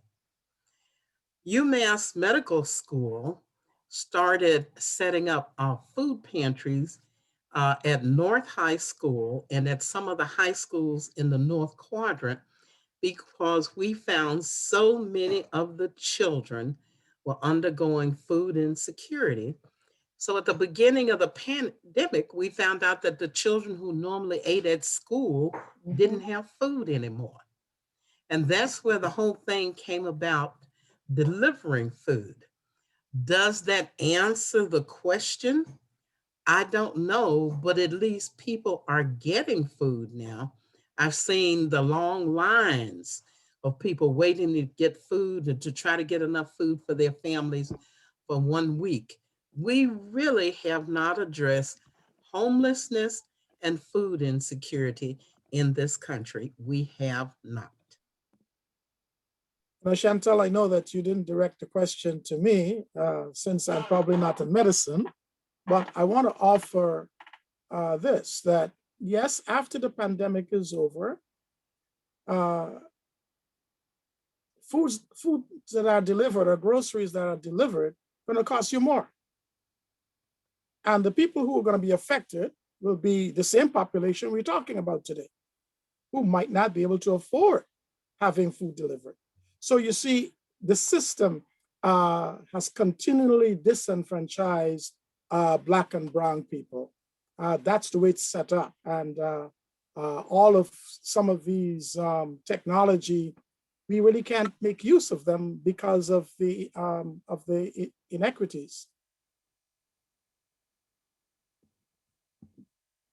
Thank you, Dr. Lewis. Nathan, I know you have some questions from the chat. Yes, so I have 3 questions in total. So the first question is for Dr. Hines. And so the question is, with all disparities mentioned, how do the folks in zip code A get the knowledge they need? Stay in school and graduate from high school. Yes. They have a very high dropout rate, a very high absenteeism rate. For all of the students who participated in any of the programs that we had at UMass, and these were what we call pipeline programs with the entire North Quadrant. If you compared the dropout rate and the absentee rate with the students in our programs, and this is in North Quadrant, which is the highest poverty rate in the city of Worcester, because we knew who they were, we gave them a reason to come to school. It was important for them to stay and to graduate. So getting the education, I think, is key. And then the next 2 questions are for Dr. Lewis. So the first question is, are there any Black and Brown Teachers Association? Yes, we do have them. Not here in the Northeast that I know of, but we have them. A lot of them are in the South. But I believe that what we can do here is to form our own here in the East.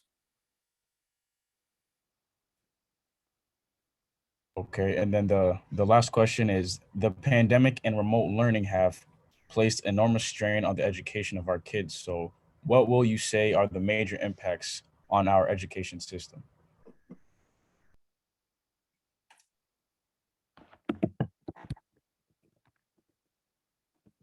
Is that one for me? Or? Yeah, that one's for you as well. Okay, well, I can tell you, one, it has impacted even students at the collegiate level. And if it has, what about our students who are in primary, middle school, high school? They are struggling. And our students of color, Black and Brown children, are struggling even more. So I don't know what the statistics will show us when this is all over, but I can tell you that most school systems with Black and brown children are struggling to keep kids at the grade level where they're supposed to be. It may affect white kids also, but our students of color are being affected more. And we don't have any hard research, but the reports we're getting is that children are falling further behind. Parents are not able to understand the work to help them out. It's just taking a tremendous toll across the country on our populations. Thank you, Dr. Lewis. Dr. Hines, we have a question for you. Would you please repeat or expound on the statement that you made towards the end of your presentation regarding the importance of minorities, recognizing they are paying the price for their health disparities?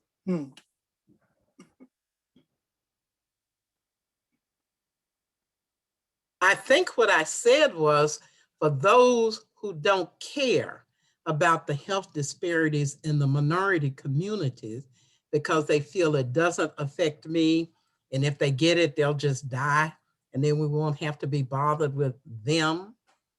The cost is to society as a whole. And society as a whole will have to pay for it, and a disproportionate amount of the dollars that are going into healthcare go into taking care of people who suffer from these disparities. And if we didn't have the disparities, we'd have more money to plow back into the system to take care of other health issues. Thank you so much. Dr. Lewis, we have a question for you. While we wait for legislatives and social change, or legislation and social change, what can parents do for their kids in these public schools? Please speak to this. Well, parents need to be a lot more involved with their children. They need to know what's going on. They need to check in with them. They need to find out not just what they're doing academically, but how they're feeling emotionally.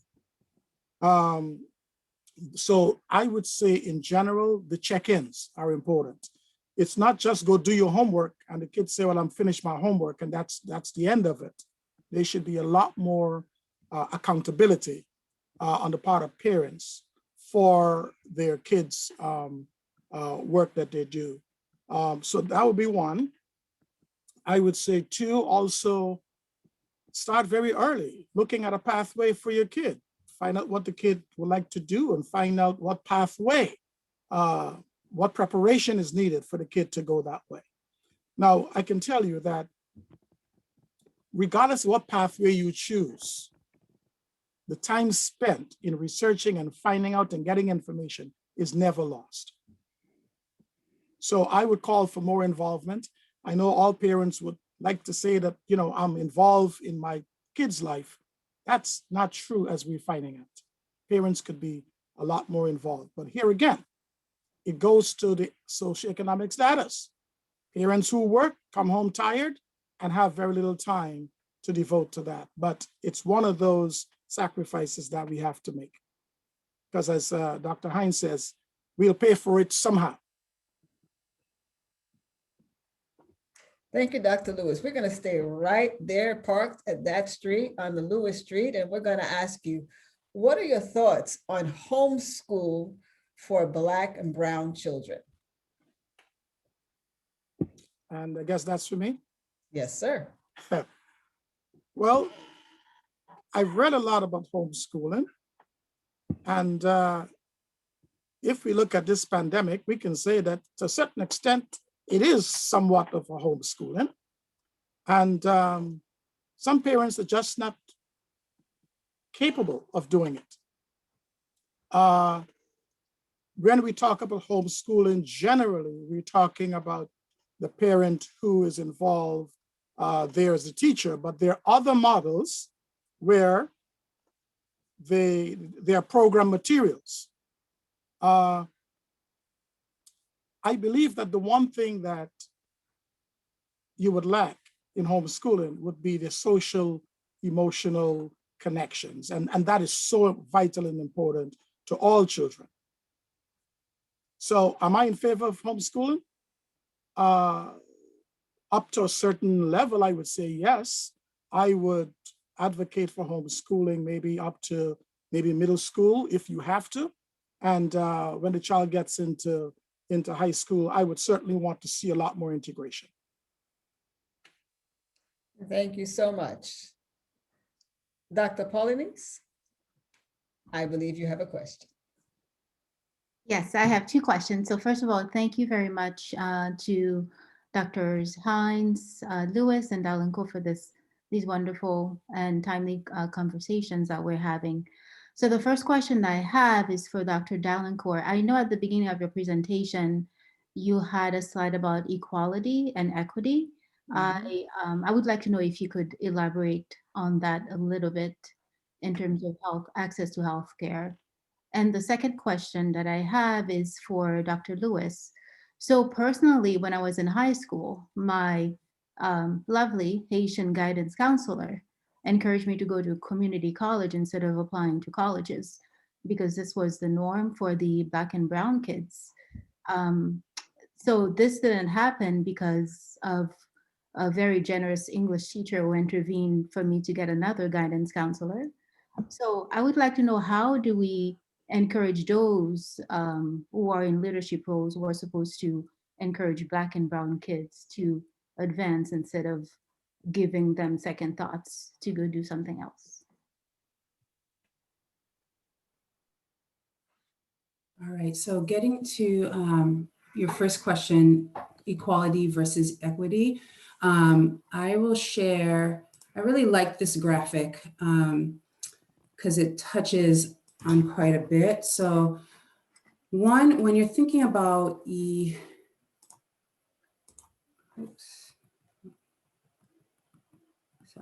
So when you're thinking about equality, so when you're looking at this graphic, the first picture, you see that everyone is riding the same bike.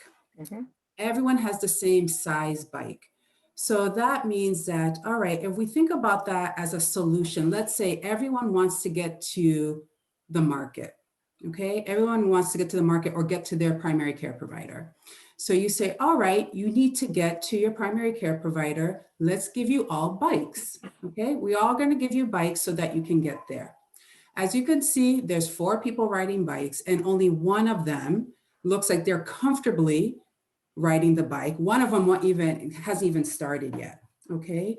So when we think about disparities or when we think about solutions, a one-size-fits-all is not gonna work, okay? Everyone's starting off, we see that everyone's starting off at different points. They have different abilities. So we wanna make sure that it is not just equal, but it's equity. So you don't wanna just give them a way to get to their primary care doctor. You don't wanna just have one solution, say, okay, we're gonna give people access to healthcare, but no, where are they coming from? Where are they starting? What's their starting point? How big are they? You know, are you very tall and need a bigger bike? Are you small and need a smaller bike? Meaning the solutions we have to be equitable. So they need to meet the different groups where they are. They have to study these groups. And so that was the difference between the equality and equity. So it's not just a one-size-fits-all, but we have to be sure that we're understanding the groups, and it's not just race, ethnic, you know, their beliefs. There's so many components to it so that we can help decrease that gap when it comes to disparities.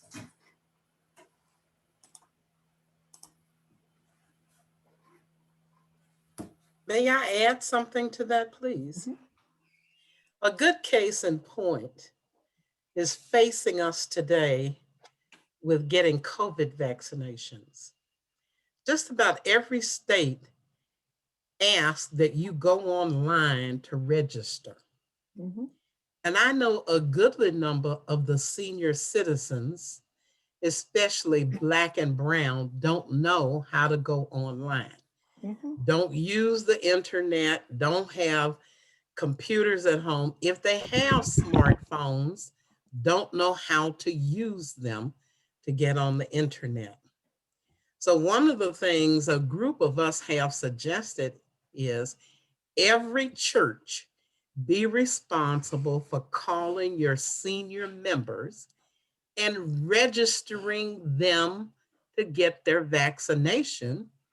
And number two, to provide transportation for them to go get the vaccinations, because in many cities, the places are not easily accessible. And I think this speaks directly to the graphic that we saw. Everything is not equal. There are different routes to access, and this was pretty low-hanging fruit. But are we doing it? I don't think so. Yeah. All right, so I'm going to take the question about the community college. I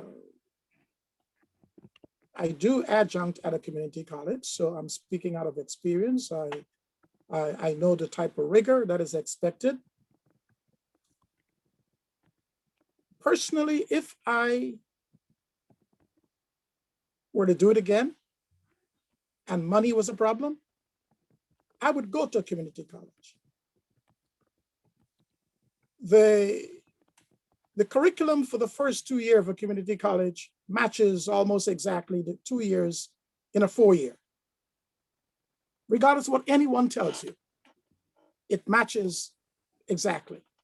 And if it is that you have an eye to a 4-year college and you know what you want to do, you can actually use your electives in a community college so you could be advantageous when you go to your 4-year college. So is there a difference in terms of funding, finance? Yes. You will find it less expensive if you go the route of a community college. But in terms of the commitment, the same commitment we need at a 4-year college, we will need at a 2-year college. I would also say it might be an easier transition for you 2-year into a 4-year. It depends on the individual. So in terms of there being, I think from the tenor of your question is like, well, someone is saying go to community college, which means that they're giving you the less prestigious route. I wouldn't look at it that way. Thank you, Dr. Lewis. Elder Milton Wright, I believe your hand was raised. Thank you, as moderator, for the opportunity to ask a question. And thanks to the presenters. I listened carefully to each presentation, and I concluded that there are systemic health disparities, systemic educational disparities, systemic socioeconomic disparities. However, I also listened to the answers that were given, and it sounded to me, which I don't disagree, that we should make the best of the situation that we find ourselves in.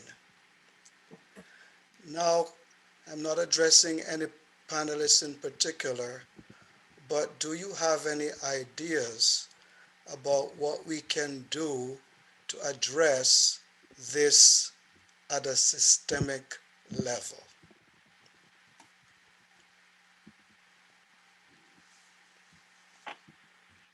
Well, I'll jump out there and say, if you thought that I said we should just be satisfied with the status quo, I've never been an advocate of that. What I've been an advocate of is getting a good education and going out there and be part of the change. My entire professional career was spent in getting minority students, African American, Latino, and disadvantaged, socioeconomically disadvantaged, to go beyond every expectation anyone has had of them, and to prepare themselves to be the leaders to make the changes in the system to address those systemic issues. And I see at least 2 of them on this call today, but there are many, many more. There are many, many more that now have taken their places as administrators, where they can change the policies in the various institutions, and they have control of the money. That's something we really haven't talked about, but they control the budgets that will fuel the changes that are needed in the system. In this past year, at the University of Massachusetts Medical School, they have hired more minority department heads than they've had in the history of the institution, and more minority administrators who oversee large budgets to make the changes, and to increase the numbers even more of minority students being admitted to and graduating from the medical school.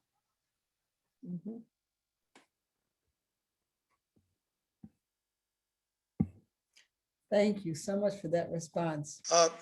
May I just follow up there? Is political action off the table to address these systemic disparities? I would like to see, quote, more minority politicians. I'm very enamored with what Stacey Abrams and the Black women politicians have done in the state of Georgia, but that's not my area of expertise. I can only speak to the areas where I have expertise. Yes, I would love to see more of that kind of political activism, but once again, one must prepare oneself. One must have the tools to be able to communicate effectively what the plan is. What are we going to do? What are our goals? What are our objectives? And what the plan is to achieve them. And I think Stacey Abrams did an excellent job of implementing her plan. Brother Wright, if I had the purse strings, I can get a sizable class out of the Worcester Public School to pursue a career in education. But it's always the cry at the university, oh, we need a lot more, we need to diversify the student population we're bringing in for teaching. But then when I approach with the money, it's a whole, everybody's gone hiding. So I believe that policymakers, money doesn't solve everything, but I'm telling you what, in our community, it goes a far way. And there are students who need scholarships. They'll do very well. We'll give them the mentoring they need, but we need to give them that motivation. We need to give them that support. And that is one way we can change, and that will happen at the level of administrators, those who hold the purse strings.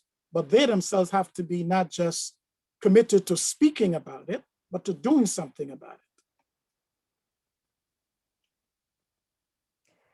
Thank you, Dr. Lewis. One of my co-moderators has a question, so I will turn it over to Jade.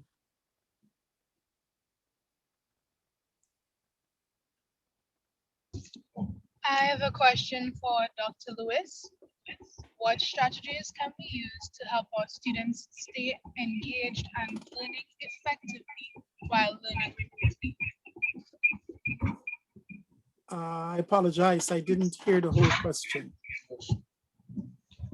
What categories can we use to help our students stay engaged and learning effectively while learning remotely? Strategies to remain engaged while learning remotely. Sure. One strategy I would say, staying engaged, is actually, let's say that you have a presentation today. You really want to, and this happens if you're in a regular classroom, but more so learning remotely.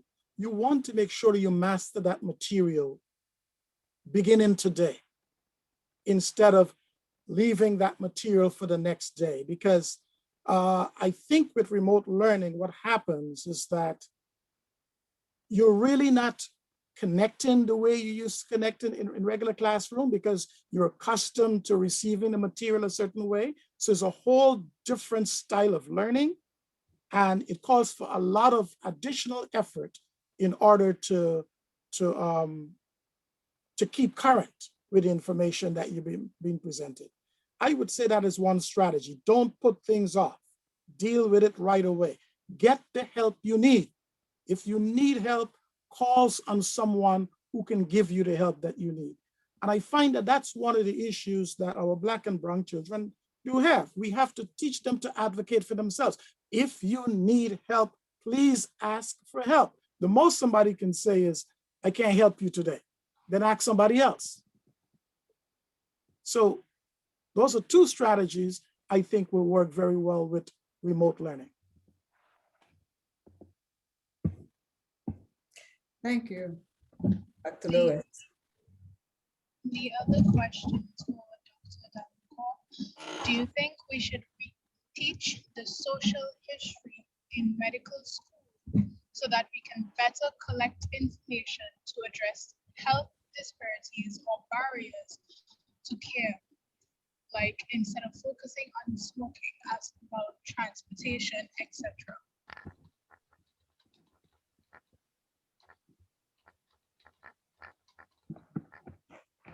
Could you repeat the question, please? The questions for Dr. Downcore. Do you think we should reteach the social history in medical schools so that we can better collect information to address health disparities or barriers to care? Like, instead of focusing on smoking, ask about transportation, etc. Just didn't hear the beginning. I heard, I think the second half, but you're saying if we should focus on the history? Teaching social history. Yeah. In social history. On I'll the, repeat it for you. Okay, thank you. It says, do you think we should reteach the social history in medical school so that we can better collect information to address health disparities or barriers to care, like instead of focusing on smoking, ask about transportation, etc.? Okay.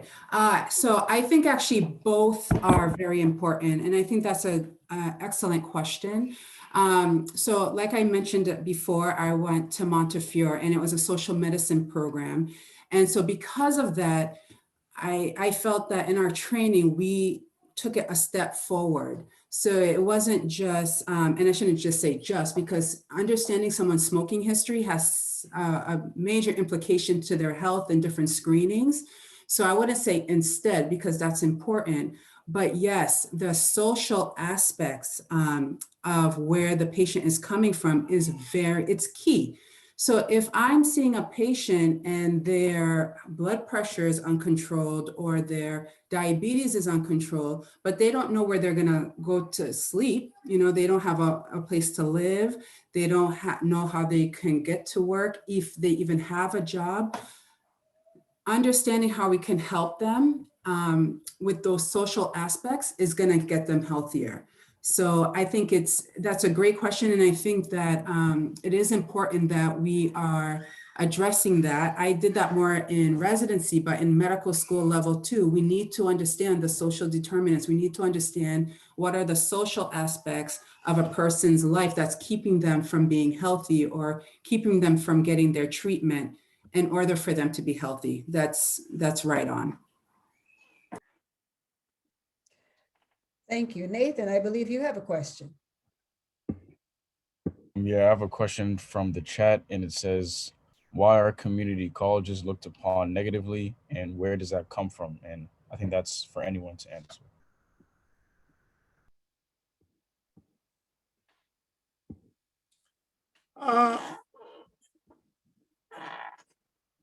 Community colleges were looked upon in the past as the place where high school students go because they couldn't get into college. I think that that's where that negative stereotype is coming from. I can tell you that when it comes to some of the careers and in technical careers, you can't come to Worcester State and get a career in technical education. You have to go through the community college, and that's where it begins. They have by the way, Consumer Community College receives more grant money from the government, from the state of Massachusetts, than Worcester State University. It's just the way it is. And so it prepares them for a lot of technical areas. And I always say that if I were to do it again, I will become a builder. I would want to become a builder.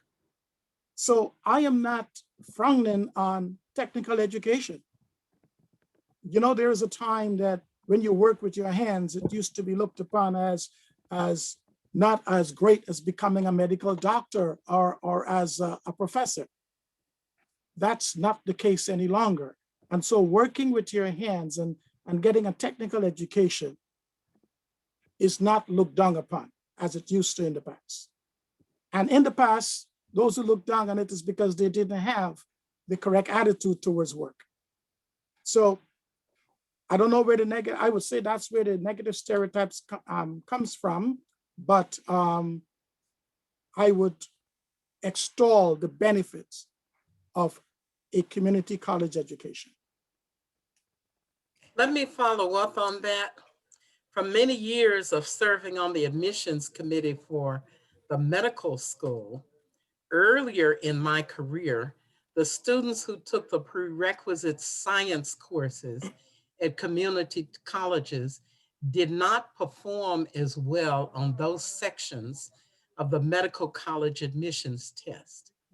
But I would say in the last 10 years, the community colleges have ramped up and has had more rigor, especially in those courses, because more of their students are transferring to four-year institutions with the intent of going on to graduate school.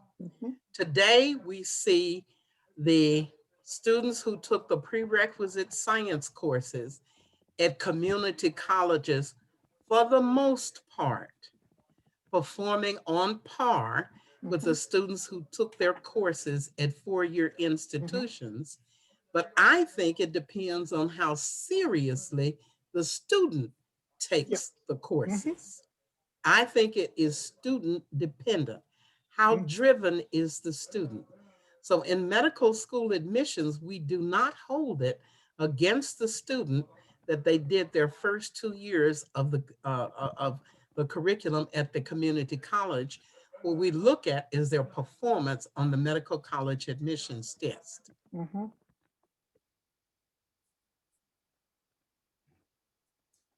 Thank you so much for your answers. They're coming fast and furious. And so here's a question. The racial, cultural, and social disparities in public schools of which Dr. Lewis spoke, are these disparities evident in our SDA institutions as well? If so, what is our church doing about addressing these disparities? Well, I attended an SDA institution, not in this country. So, but I did teach at one as an adjunct, and I have friends who've attended them, and it's everywhere.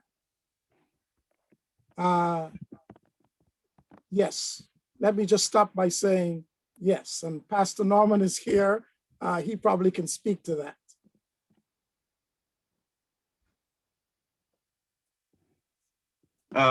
Elder Lewis, thank you for opening that window for me.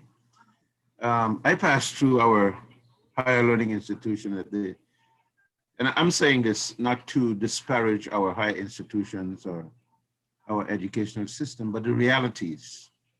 We are living in a world, we are not isolated from the world, we are part of this world. And unfortunately, we have the same afflictions, whether it be in terms of attitudes, conditioning socially and culturally, and it comes into play. For example, at the seminary, and a number of our seminarians who have gone there, as was said earlier, the teacher, for example, Dr. Lewis, mostly Caucasian, either European, American, or some other. You could tell by their language, accent, and so forth. But they have this stereotype of Black students. So when Black students go in to do the PhD, and they come, let's say, we have what we call the New Testament department. You have the Old Testament department. The chair of those departments is where you go to say, I want to come into the program, and right away they want to divert either the Caribbean or the Black African American student away from that program, PhD. They want to send you down to a lower, less challenging approach. And so it happens in our institutions. And they've had to fight. Many of our students have had to fight to get through those stereotypes. So even in Adventist institutions where we have, these inequities and disparities, even though we are there, we can be blocked from access. And you got to fight to get in. Why? Because they already believe you're not capable of dealing with the original autographs, dealing with sources, dealing with language. Because when you do a PhD, you got to go into Hebrew and maybe Syriac and Greek and other ancient languages. You got to master those and pass them. The foregone conclusion is that, quote unquote, these minority groups can't deal with that. So they say, it's better for you not to go into this program.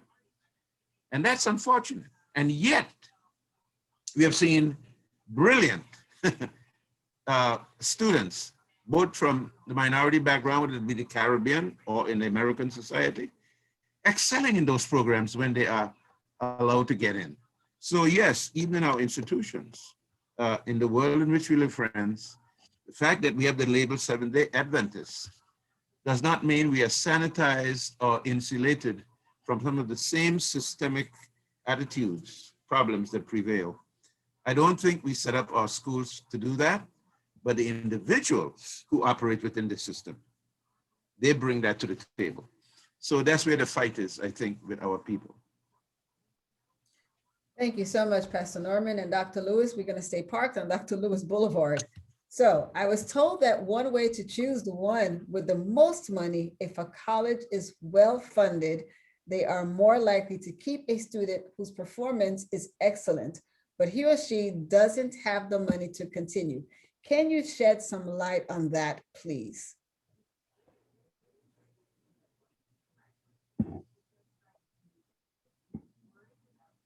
Question is for Dr. Lewis. Unmute yourself, Dr. Lewis. Sorry, yeah. Schools with large endowments do have more access to funds for scholarships and so forth. But a lot of these funds, you have to qualify academically to receive them. They just don't give you the money because they think you need it. You have to provide credentials in terms of good grades in order to really benefit from those merit scholarships. So if the point is because you have a lot of money that students persist, I don't know that I could make that equivalence. As Dr. Hines said, it's based on the student, even if you don't have the money. I didn't have the money. I found a way to make it work. Called for some sacrifices. There's some things I had to do. While my friends were studying, I had to be working. But I found a way because my locus of control came from the inside. Because I was told that I'm not going to make it. And that's all I needed to hear. That fueled me. to ensure that I was not going to, matter of fact, let me say this to you. You know, when I was writing my thesis, my supervisor, which is the faculty in charge of my studies, he said to me, "You are leaving just before you write your thesis. I suggest you don't do that." I haven't found one person who left the institution and wrote his or her thesis who graduated. He said there are a lot of ABDs walking around out there. All ABDs mean all but dissertation. You finish everything, but you didn't finish your dissertation. And I decided to give him a statistic. I was going to be the first one. Came back to Worcester, wrote my dissertation. It was hard, it was difficult, but I got it done. So if you're driven on the inside, and I think I hear that motif coming through again and again, it's up to the student. It needs to come from the inside. You need to want it bad enough. You can taste it. No one can deny you from achieving it. Thank you, Dr. Lewis. Nathan, I believe you have a few questions. Yeah, so the first question, I believe Sister Wilson had a question. So if she wants to maybe unmute herself.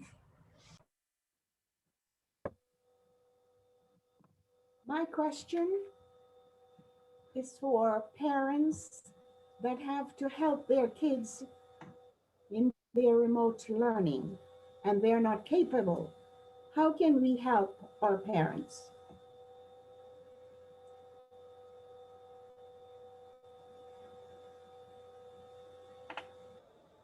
How can we help the parents with remote learning? Yes. I can tell you that that's a struggle. Because number one is that all we have right now is the phone system. We may have video calls, but how are you going to explain to the parent what the child ought to be doing? Especially when the parent may not be able to cognitively deal with the level of content that is required by the child. I have to tell you that it is a struggle. So as parents, you need to network. I'm sure in your church you can find somebody who can help you out with English, somebody who can help you out with history, chemistry, mathematics. We need to form networks. We can't do it all ourselves. We're still a community. And I think you should reach out for help if you are unable to do it yourself. Thank you. Okay, I have another question, and this question is for Dr. Downcore. So how do you advise current clinicians who did not get the training in medical school and residency to gain proficiency in obtaining and addressing social health disparities from their patients?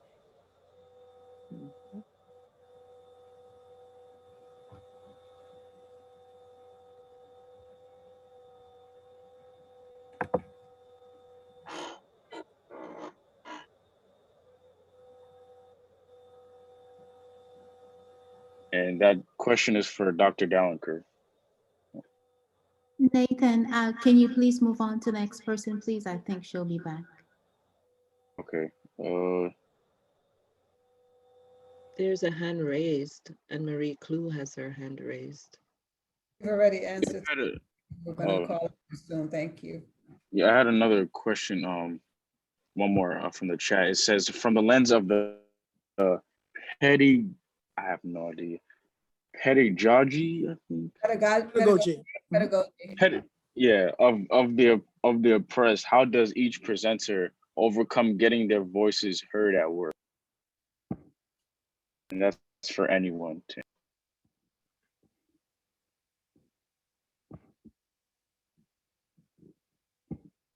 If I might, be prepared.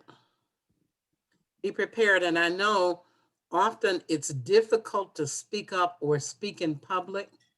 So when you go home, write down your thoughts, organize your thoughts so that you don't end up stumbling or mumbling.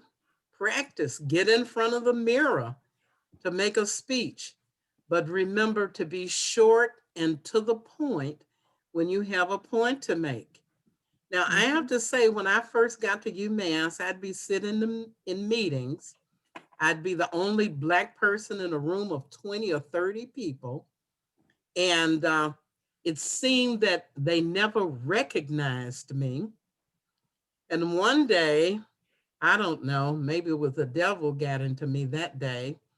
And when I was passed over a number of times, I stood up and I said, well, I guess you are not going to recognize me. And the person in front of the room said, oh, I didn't see you. Well, I am a plus size woman. And I said, oh, you didn't see me standing here dressed like a giant raspberry? And then went on to say what I had to say. From then on, I never got problems being recognized.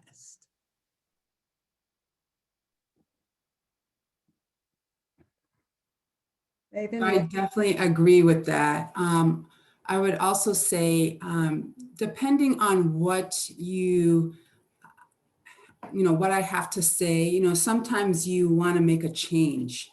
And they'll hear you, but not hear you. Okay, they'll listen to you, but not hear you. And so sometimes, in addition, I agree wholeheartedly. You have to prepare, know what you have to say, even if it's hard. But sometimes you have to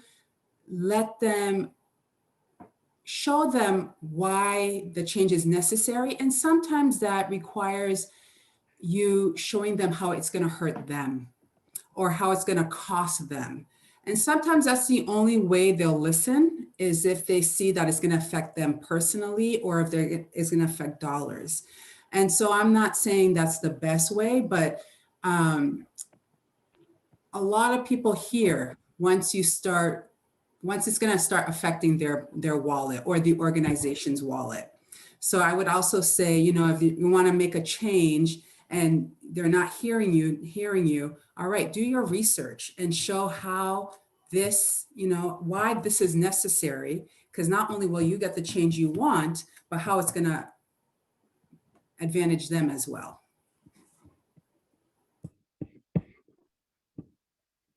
Thank you so much. Dr. Downcore, this question is for you. How can patients advocate for their health? Yeah, and it's not always easy. So that was kind of getting at the last slide I was making. So everyone has the right to good healthcare. Everyone has that right. And it's not always easy. So I think the first thing is having a doctor that you're comfortable with, that you will talk to, that you can ask your questions. I think the same thing, preparing in advance. What are your concerns? What are your issues? Making a list and bringing that to your provider. That's how you advocate for your health. I have X, Y, and Z going on with me. I need these addressed. Again, and everyone knows when you go to the doctor, there tends to be, you have to wait because the provider is usually, but I could say for myself, let me speak for my percent, trying to give the best healthcare to everyone. So you may have a list of 10 questions or 10 concerns. I may be only to address those first 3. It might take a few visits to go through them, but it's important that you are making those lists, addressing it with your provider. If you do not feel comfortable with your provider, change your provider. It's important. Also, when they're coming up with a treatment plan. So there's something called informed decision-making. So when you come, your provider should be giving you the pros and cons for all the treatments. So if I'm gonna prescribe X, I'm gonna tell you why I think it's gonna help you, and also why it could hurt you, okay? Or if there's another avenue we wanna take, you have to be sure to understand both those pros and cons. It's important, and that's how you advocate for yourself. Okay, I am doing this treatment, I'm doing that. So those are all different ways of advocating. Sometimes having a family member or a friend, especially if language is an issue, like I said, though, there needs to be interpreters, but sometimes somebody with you can help, just give you that encouragement. So if you need a buddy with you at your appointments just to help support you, that's fine too. In these times of COVID, of course, we're only having one patient in the room, but these are all different things you can do in order to advocate for your health.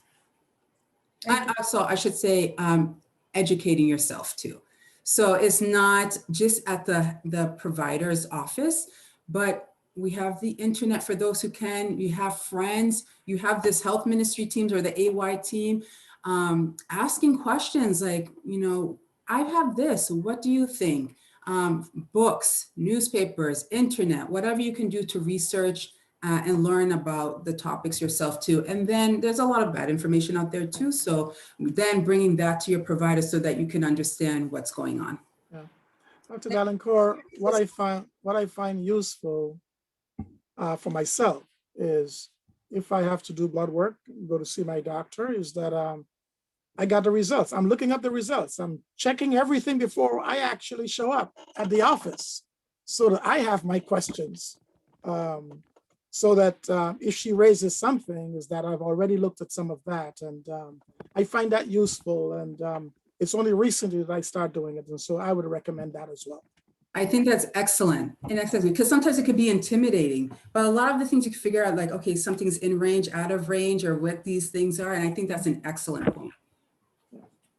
Thank you so much. Sister Anne-Marie, you had your hand raised.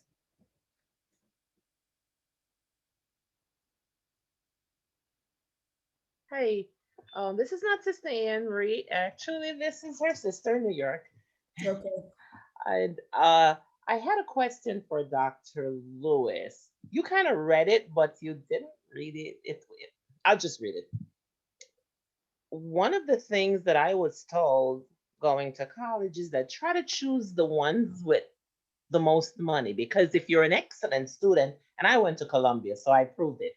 If you're an excellent student, and you don't have the money to continue, they will find the money to keep you. So I just was asking Dr. Lewis's take on that to shed a little light, take like a couple seconds. Well, I think I did answer by saying that the money might be there, but it's based on merit. And if it is that you're a good student, yes, then, I'm sure that you'll probably get some scholarships. Yeah. But the fact that the money is there doesn't mean that it's available to everyone. Right. And I noticed that most of our Black and brown children were scared to apply to colleges like those because we're usually saying we don't have the money. So.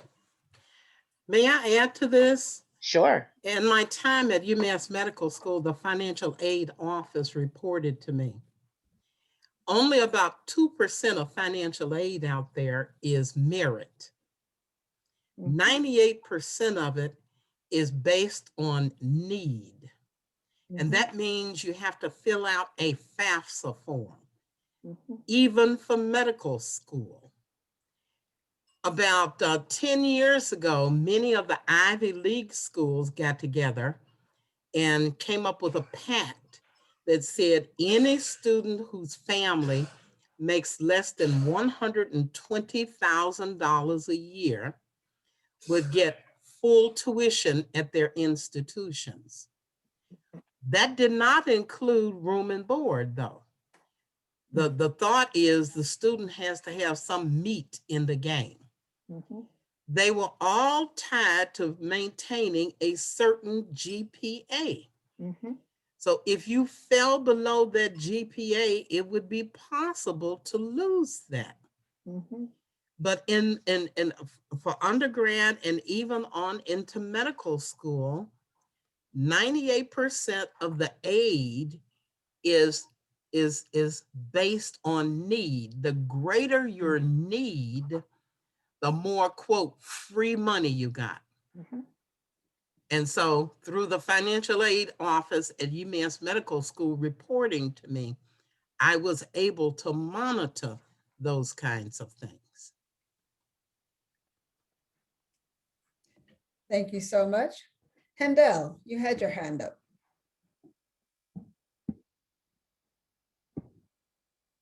Okay, very good. Thank you very much, moderator. And I do want to say thank you to the presenters for opening up our minds and giving us all the information we got today. However, I am here trying to think of a very big picture.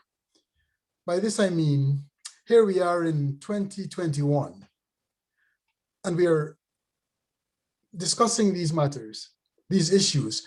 We have racial inequities, we have systemic economic inequities in education, all of these different areas. Those who are old enough can go back to, let's say, maybe 1961, and these same topics, these same issues existed then and were being discussed. Those who are in position of power or influence back then, the administrators, the policymakers, they're probably all gone now. And so therefore, they're not there. But we are here in 2021, and these inequities do exist. And as it turns out, people of color, Black and brown, we are the ones who are struggling with this and trying to rise up above it.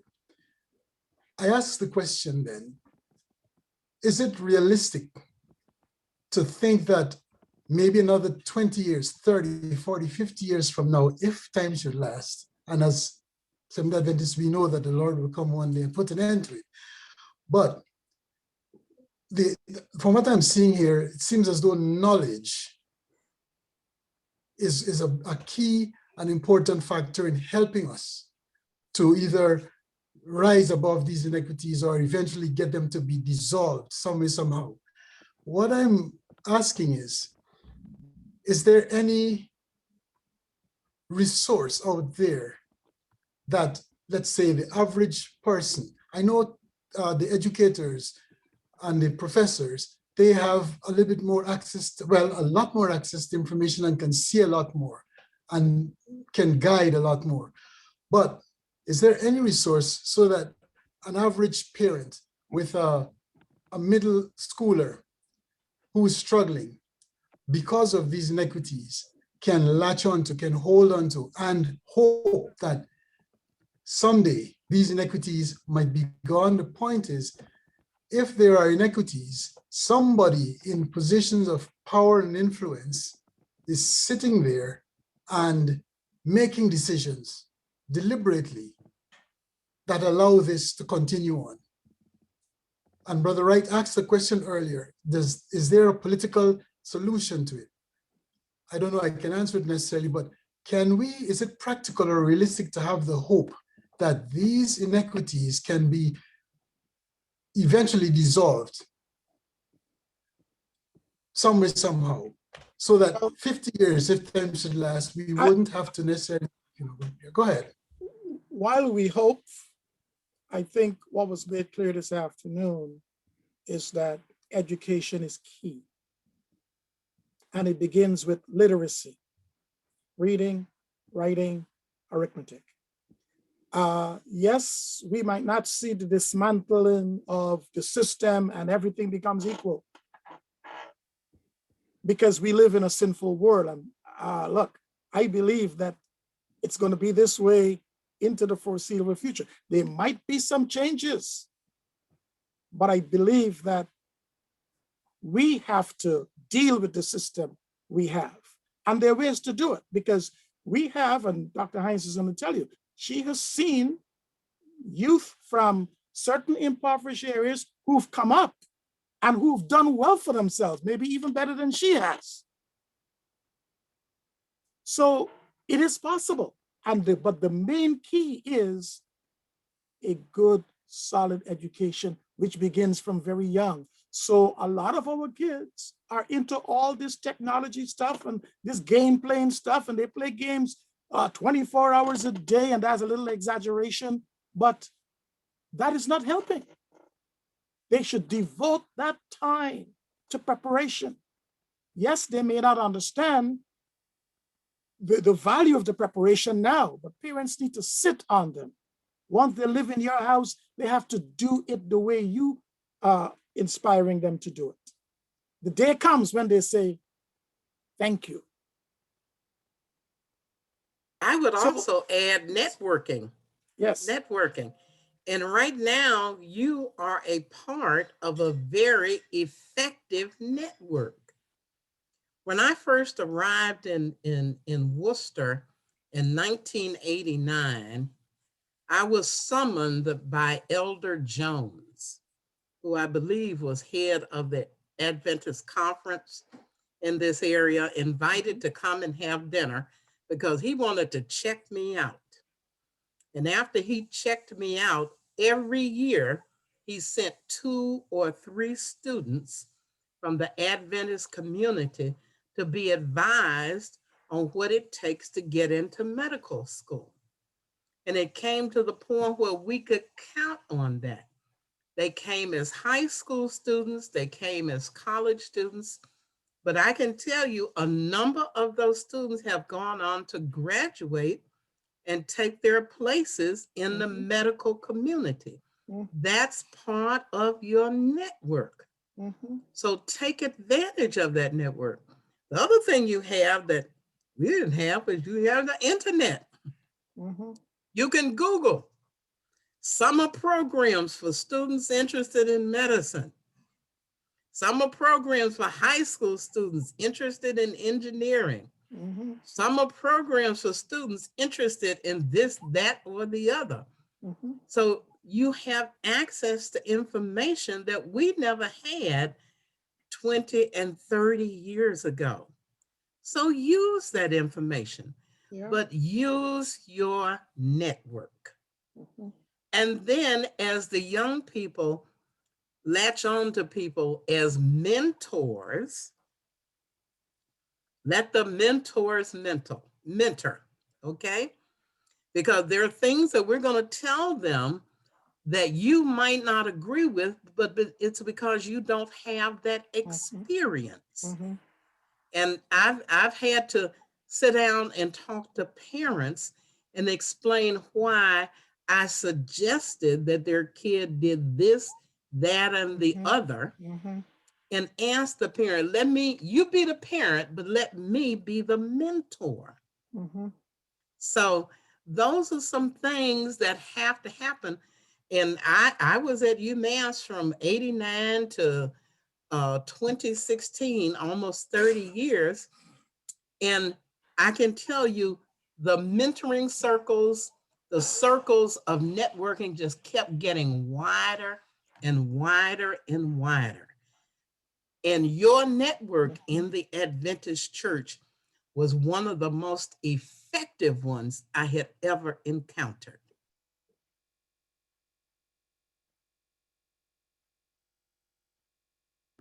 Thank you so much.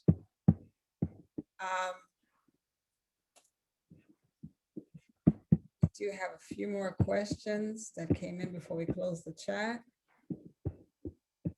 And how can patients advocate? Nope, we read that one. I'm sorry.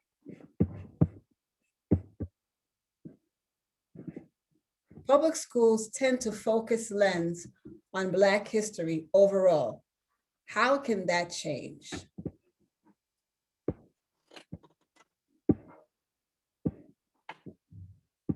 Public school tends to focus on Black history. Public schools tend to focus less on Black history overall. How can that change? Well, I always thought that Martin Luther King Day as a holiday is not well utilized by our schools. It has simply become a holiday for everybody and a special celebration maybe for people of color, African Americans. And I always thought that that was not a good way to use that day. I believe that if teachers on that particular day would look at some aspect of the struggle that could begin to provide some kind of information to students. That would be one way of doing it, and recognizing that Black history is not for Black people only. It's American history. And maybe that's the dichotomy that we probably need to get rid of. That Black history is not only a history for Black folk. It's American history, and how one set of people were disenfranchised, they were oppressed, and talk about their resilience. So how can it permeate to the rest of the curriculum? I think that curriculum coordinators at state levels have something to do with that. And I believe currently, I know this for a fact, at the Department of Elementary and Secondary Education, they are infusing the curriculum with cultural competence. It is going to be one of those areas that for certification, cultural competence and looking at injustices in society. They want to see it permeating a lot of the curriculum that we present to teacher ed preparation students. So that's what I know is happening. I don't know that there's going to come a time when it's going to become a popular history for everybody, but I do believe that we need to take a look at making it intentional and looking at some of the holidays we have and making good use of them instead of them being just holidays. Thank you so much. This question is for the presenters, all three of you. We know that our time is far gone and it's 6:06. We do have 3 more questions that were asked prior to the 6 o'clock time, and we do have a recognition that needs to be done. Is it possible for us to do the recognition quickly and then ask the 3 questions? Is it possible for you to stay by? I see. Sure. Thank you so much. Dr. Polanus, we'll move ahead with the recognitions at this time.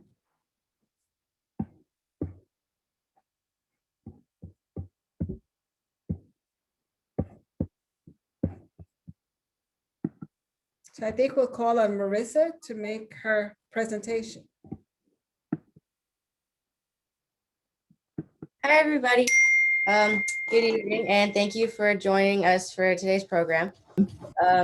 I will be reading this recognition on behalf of my grandmother. Sister Eileen Reed, child of God, prayer warrior, mother, aunt, sister, my grandmother, and a soon-to-be great-grandmother. E, earnest in what she does. I, insightful, inspires others.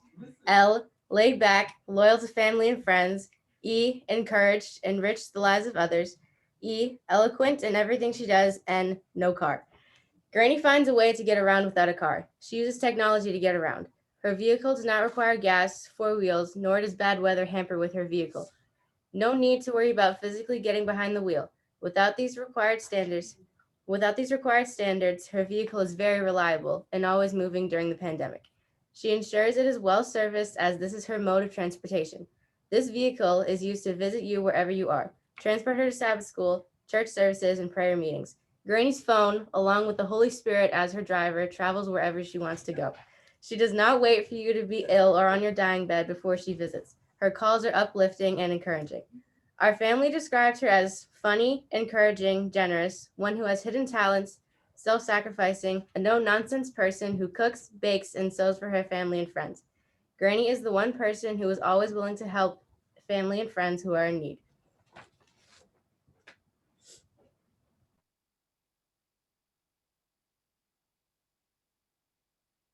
Thank you. So this recognition is presented to Eileen Reed in recognition of your committed, loyal, and selfless service to others. Pleasant Street, Seventh-day Adventist Church, February 13, 2021.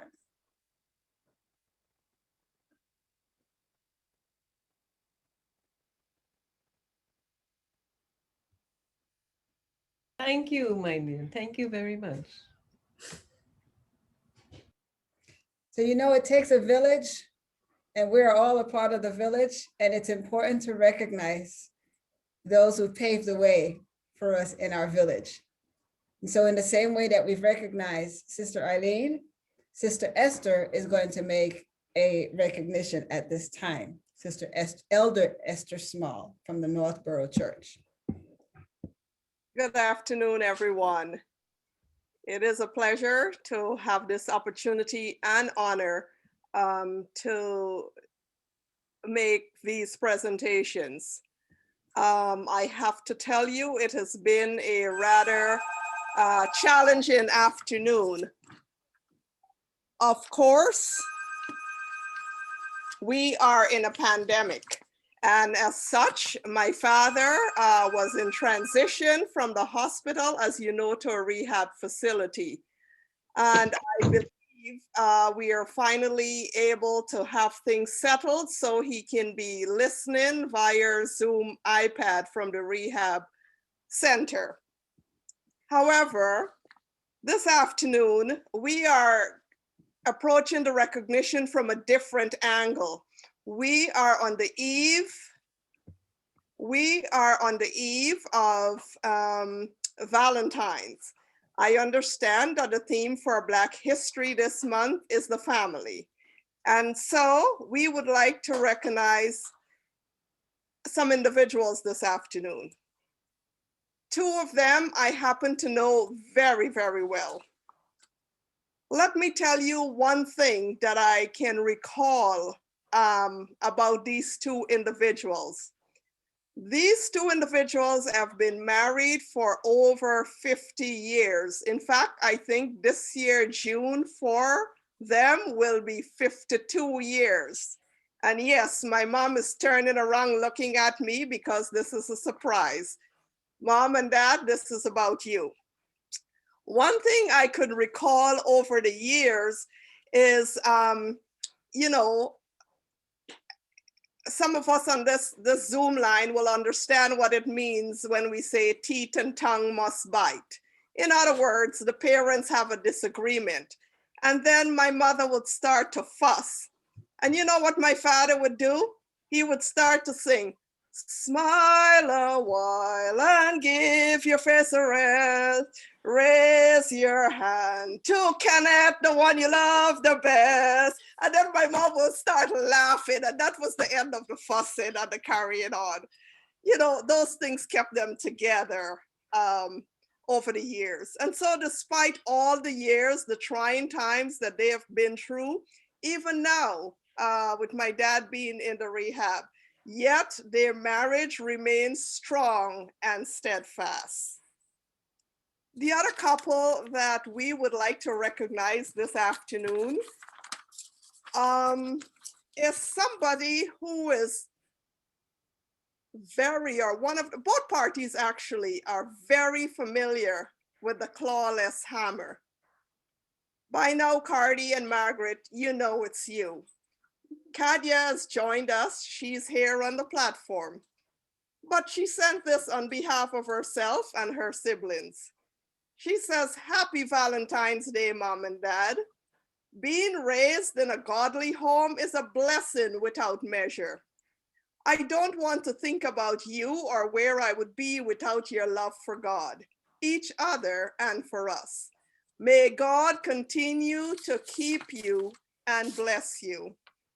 And for those of you who do not know about the clawless hammer, our dear friend Cardi loves to play domino.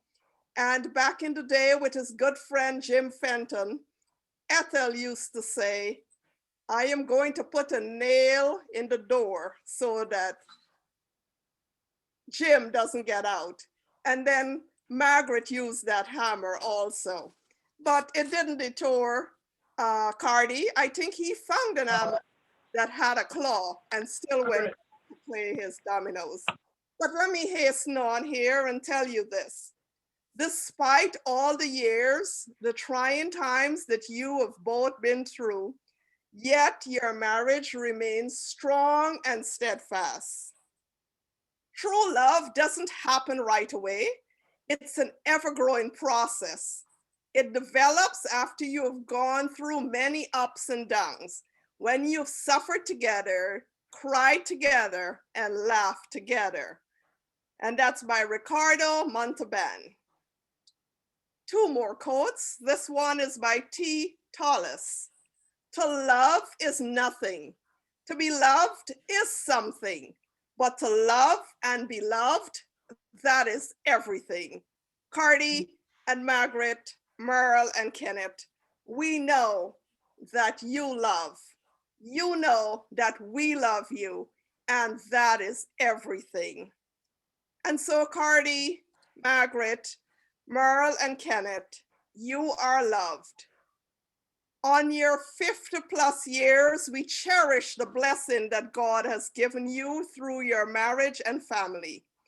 Your demonstrated love has been a true inspiration to all of us.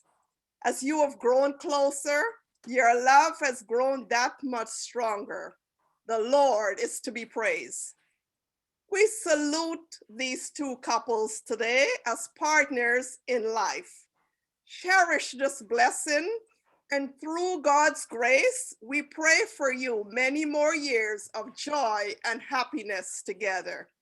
We love you. They are no longer two, but therefore what God has joined together, let no man separate. And Cardi, just about now, your doorbell should be going off. And I would ask that you or Margaret please answer it.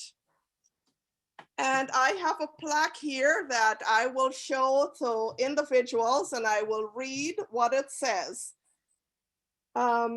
It says, congratulations to Kenneth and Merle on your 50+ years of marriage. May God continue to richly bless both of you. February 13th, 2021, Northborough SDA Church, Family Life and AY Department. And if I'm to read the second plaque, it would read this way. Congratulations to Cardi and Margaret Welch on your 50+ years of marriage. May God continue to richly bless both of you.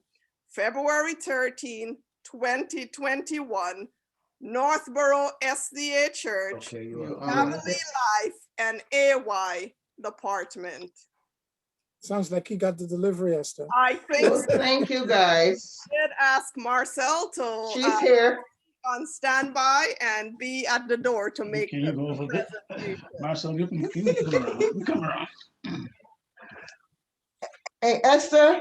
Yes. Hi, good afternoon, everyone. I'm here. And unfortunately, Cardi wasn't on. He wasn't on, so I had to come in and get them. They were on, but they came off. I was talking to myself. Yeah. So you've read the plaque, beautiful plaque, and on behalf of the Northborough SDA Church, I present this to you. Good, and say Happy Valentine's Day. Well, thank you guys very much. So much. And Kadia is on, Kadia. Yes, and Dion is here too. How are you? Yes, we're both here, and we want to know, where is your mask, Daddy? Where I am in my house. Parker Brewster, you know the rules. No, there's a mask somewhere. Well, thank you guys. I was drinking a cup of tea when Marcel called, so I had no uses for the mask. But you know me, Kadia. Let me say thank you to one and all who put this together, the church, the AY. You know that Northborough Church is where my heart is. And I hope that we remember a strong, loving church community. And Pleasant Street is just behind, but we have to have a step difference. But thank you one and all again for this wonderful thank you guys expression. Okay, let me kiss you on your cheek. You are welcome. Okay. That is all part of love. I don't know if someone is there with my father. Can can I express my congratulations to Merle and your dad also? I know your dad is in the hospital, and I had a chance to chat with him a little bit this morning. And I usually like to tease Kenneth about, staying in Guyana as opposed to coming back up here, and so. But I'm really glad that he's back. I can see in your voice and everything, Esther, that how close you are to your dad. And I am praying for you and for Merle and your dad, Bernie, that everything work out well here. We had a good conversation this morning. We prayed together. Let's keep the warmth. Let's keep the warmth going, encouraging one another. That's important from day to day. So once again, thank you very much. Thank you guys very much. Congratulations. It certainly was a surprise. But I'm an old guy now, so I don't know about these surprises. You got to be careful when you're giving me too many surprises. Very good. We are delighted. I recall when you were celebrating your 50th anniversary some time ago, you were very adamant about not wanting any presents, any gifts. You wanted to share with others. Well, this is not but a small token on such a momentous occasion. 52 years is not a small number. Many people on this call may not even be 52 yet. And so salute you. And we give God praise and thanks for this many years. I just text the nurse and they should be able to open up the Zoom so that you can see my father, if you can just indulge with us for about 2 more minutes. Okay. Katia Turner. I can't even. Esther.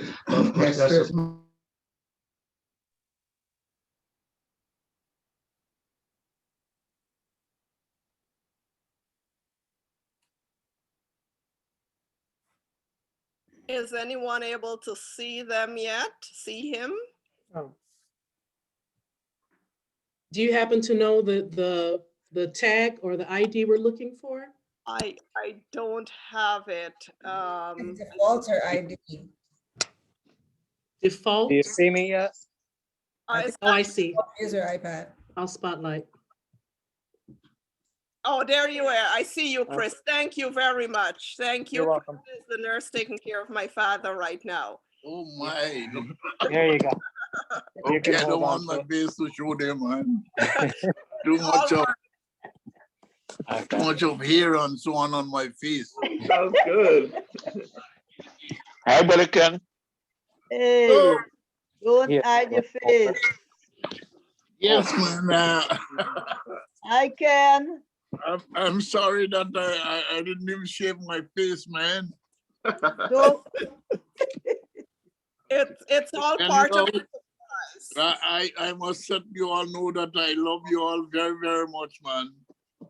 And may we continue to love each other until the end.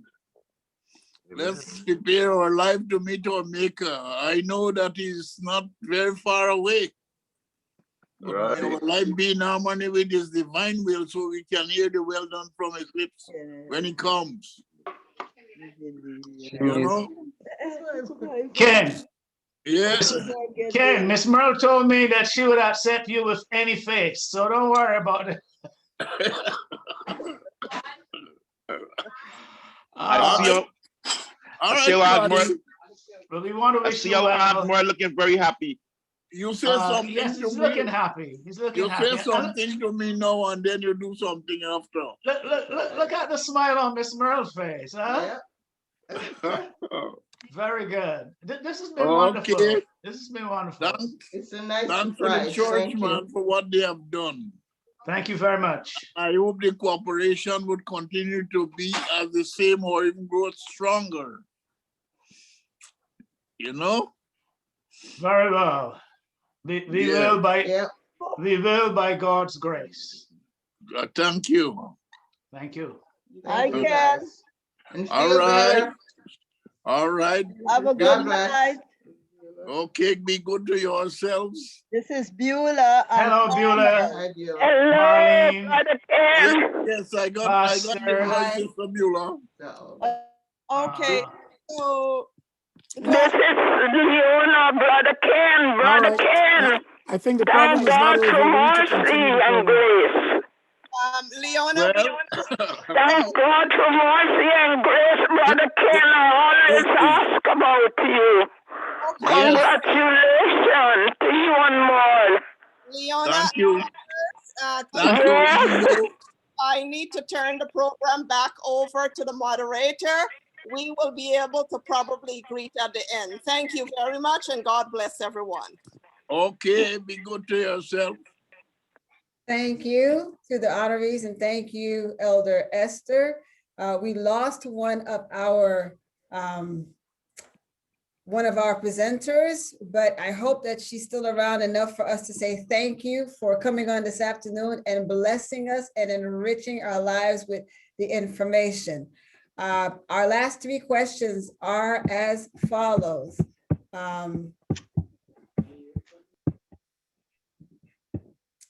It's from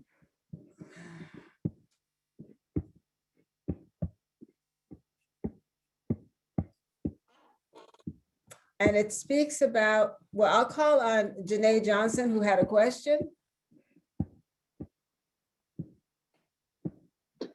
Oh, hi, it wasn't Janae, it's me, it's mommy, Belinda.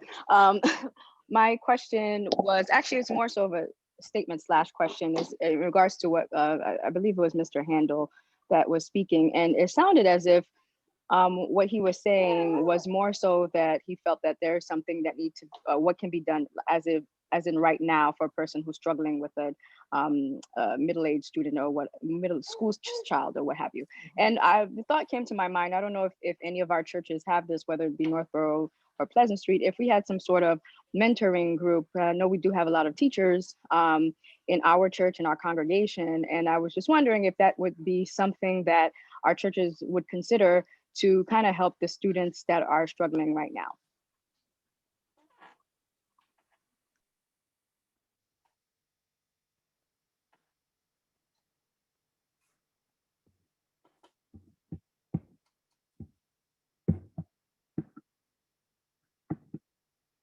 Belinda, I think that was one of the suggestions that I provided earlier, that maybe we need to network a little more, and we would certainly need someone to coordinate that, get in touch with all of the various parties with certain expertise, and along with time availability, someone needs to coordinate that so that we can have maybe a kind of a hotline going so that we could make the network effective. But yes, it's possible. Thank you so much. Our last two questions are for Dr. Downcore. Dr. Downcore, how can we overcome mistrust in the healthcare system? Following your answer, Nathan will repeat a question that was read earlier that when you had stepped away, and then we'll bring our Q&A session to an end.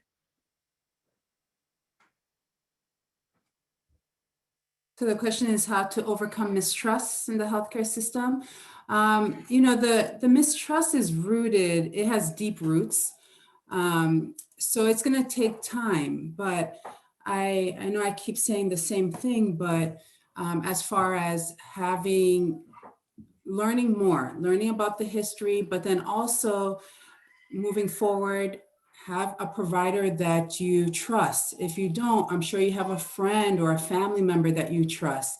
And who do they go to? And I think it's just those small changes, because I understand, and even colleagues and even health providers who are in the system still have mistrust of the system. So it's going to take some time, but I think if you start with knowing yourself, advocating for yourself, having providers that you trust, making sure your questions are heard, those are the ways to begin to help dismantle those things. Thank you. Nathan, your question? So this question was also for Dr. Downcore, and it's says, how do you advise current clinicians who did not get the training in medical school and residency to gain proficiency in obtaining and addressing social health disparities from their patients? Yeah, I think that's an excellent question as well, because sometimes, especially with certain colleagues, you know, we're having these conversations and sometimes I can forget that this is not understood or common knowledge when I have a colleague that will come up and disregard many things. And I think it's having those conversations and not feeling that the reason why they act the way they do or say the things they do is always intentional. Sometimes they really just don't know. They don't think about those things. So having those conversations, posing questions, asking them questions, or challenging things that they may say or do in order to just build awareness, because it will take repeated times of having conversations, challenging. So, you know, they just need to start becoming aware. And it will come, but you're right, not everyone's trained that way. I'm hoping more and more do. But I would say for those who have colleagues who are not thinking about these things, have the conversations and don't be afraid to challenge people either. Respectfully, but definitely don't be afraid to challenge them. Thank you so much. This has been a rich afternoon. I want to register my vote of thanks on behalf of the Pleasant Street and the Northborough churches to Dr. Deborah Harman Hines, Dr. Reynald Lewis, and Dr. Michelle Downcore. I know that God is shining down on you because today you've helped God's people move one step forward in the right direction. May you continue in your ministries and may you continue to educate others as we work together as this large village, as this community. Thank you to the Northborough and the Pleasant Street Church Youth Departments for putting this program together. Thank you to all of the attendees. And most of all, thank God for an opportunity to have this forum this afternoon. We'll bring our program to a close now with closing remarks by Elder Karen Zeno and closing prayer by Sister Banks Quadro. Blessings. As we close this program, I will leave you with two quotes from two famous African-American individuals. The first is from the first African-American president of the United States, Barack Obama. He says, change will not come if we wait for some other person or some other time. We're the ones we've been waiting for. We are the change that we seek. And our well-famous social activist, Dr. Martin Luther King Jr. said, I'd like to leave you with a quote. Darkness cannot drive out darkness. Only light can do that. Hate cannot drive out hate. Only love can do that. Let us all work to be the light that drives out darkness. If we work together, we can continue to make great strides to better future. And the most important book, our Bible, tells us in Ephesians 5, verse 8, for we were sometimes darkness, but now are we light in the Lord. Walk as children in the light. Thank you. Let us bow our heads for prayer. God of our weary years, God of our silent tears, thou who hast brought us thus far on the way, thou who hast by thy might led us into the light, keep us forever in thy path, we pray. Lord, you've brought us thus far on our journeys from different countries, different experiences, but above all, dear Lord, you have kept and maintained your hand in our lives, and for that we are grateful. We are thankful for the panelists who shared their knowledge and their expertise with us today to challenge us and to help us to see things a little differently in our world. I pray, oh Lord, that you will give us hearts full with compassion and empathy for others, and that we may be the change that we seek. And I pray, oh God, that as you've given each one of us different talents and gifts and abilities, that you will empower us with your spirit to do a greater work for you. You told us to occupy until you come. So Lord, there's a great work to do among the masses. And I pray, oh God, that you will please enable us and direct us so that we can be of greater service to you, to our neighbor, and to our communities. Thank you again. I ask that you be with us as we continue to go into a new week, that you will grant us your protection, your blessings, and your mercy. We pray these things in the name of Jesus, and we thank you. Amen.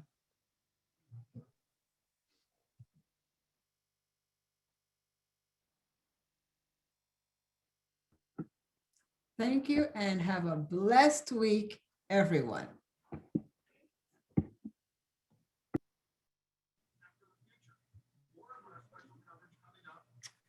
You're not the one that I know.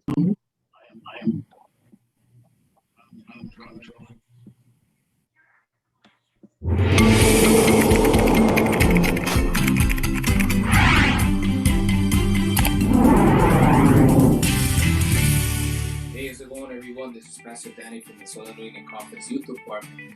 In this occasion, we want to invite you to participate from the 19th through the 21st of March to Be the Servant.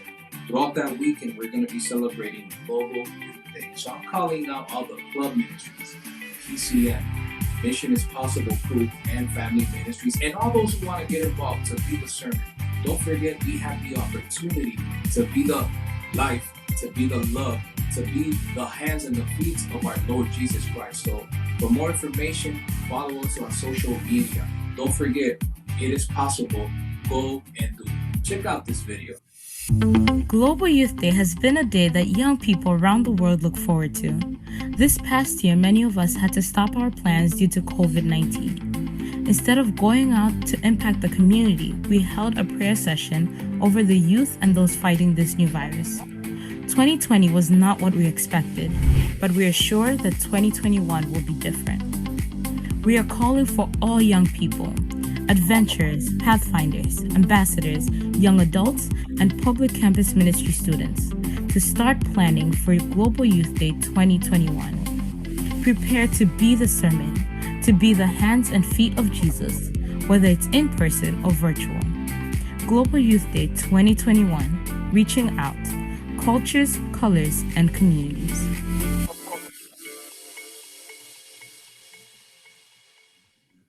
Don't forget, I'll see you out there. Let's go.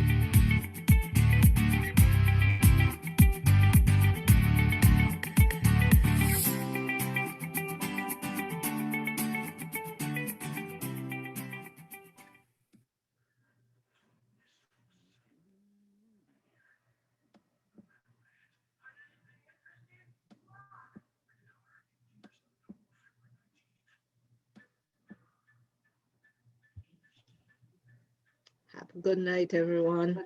God be with you. Great program. AY, Brother Polonese. Thank you.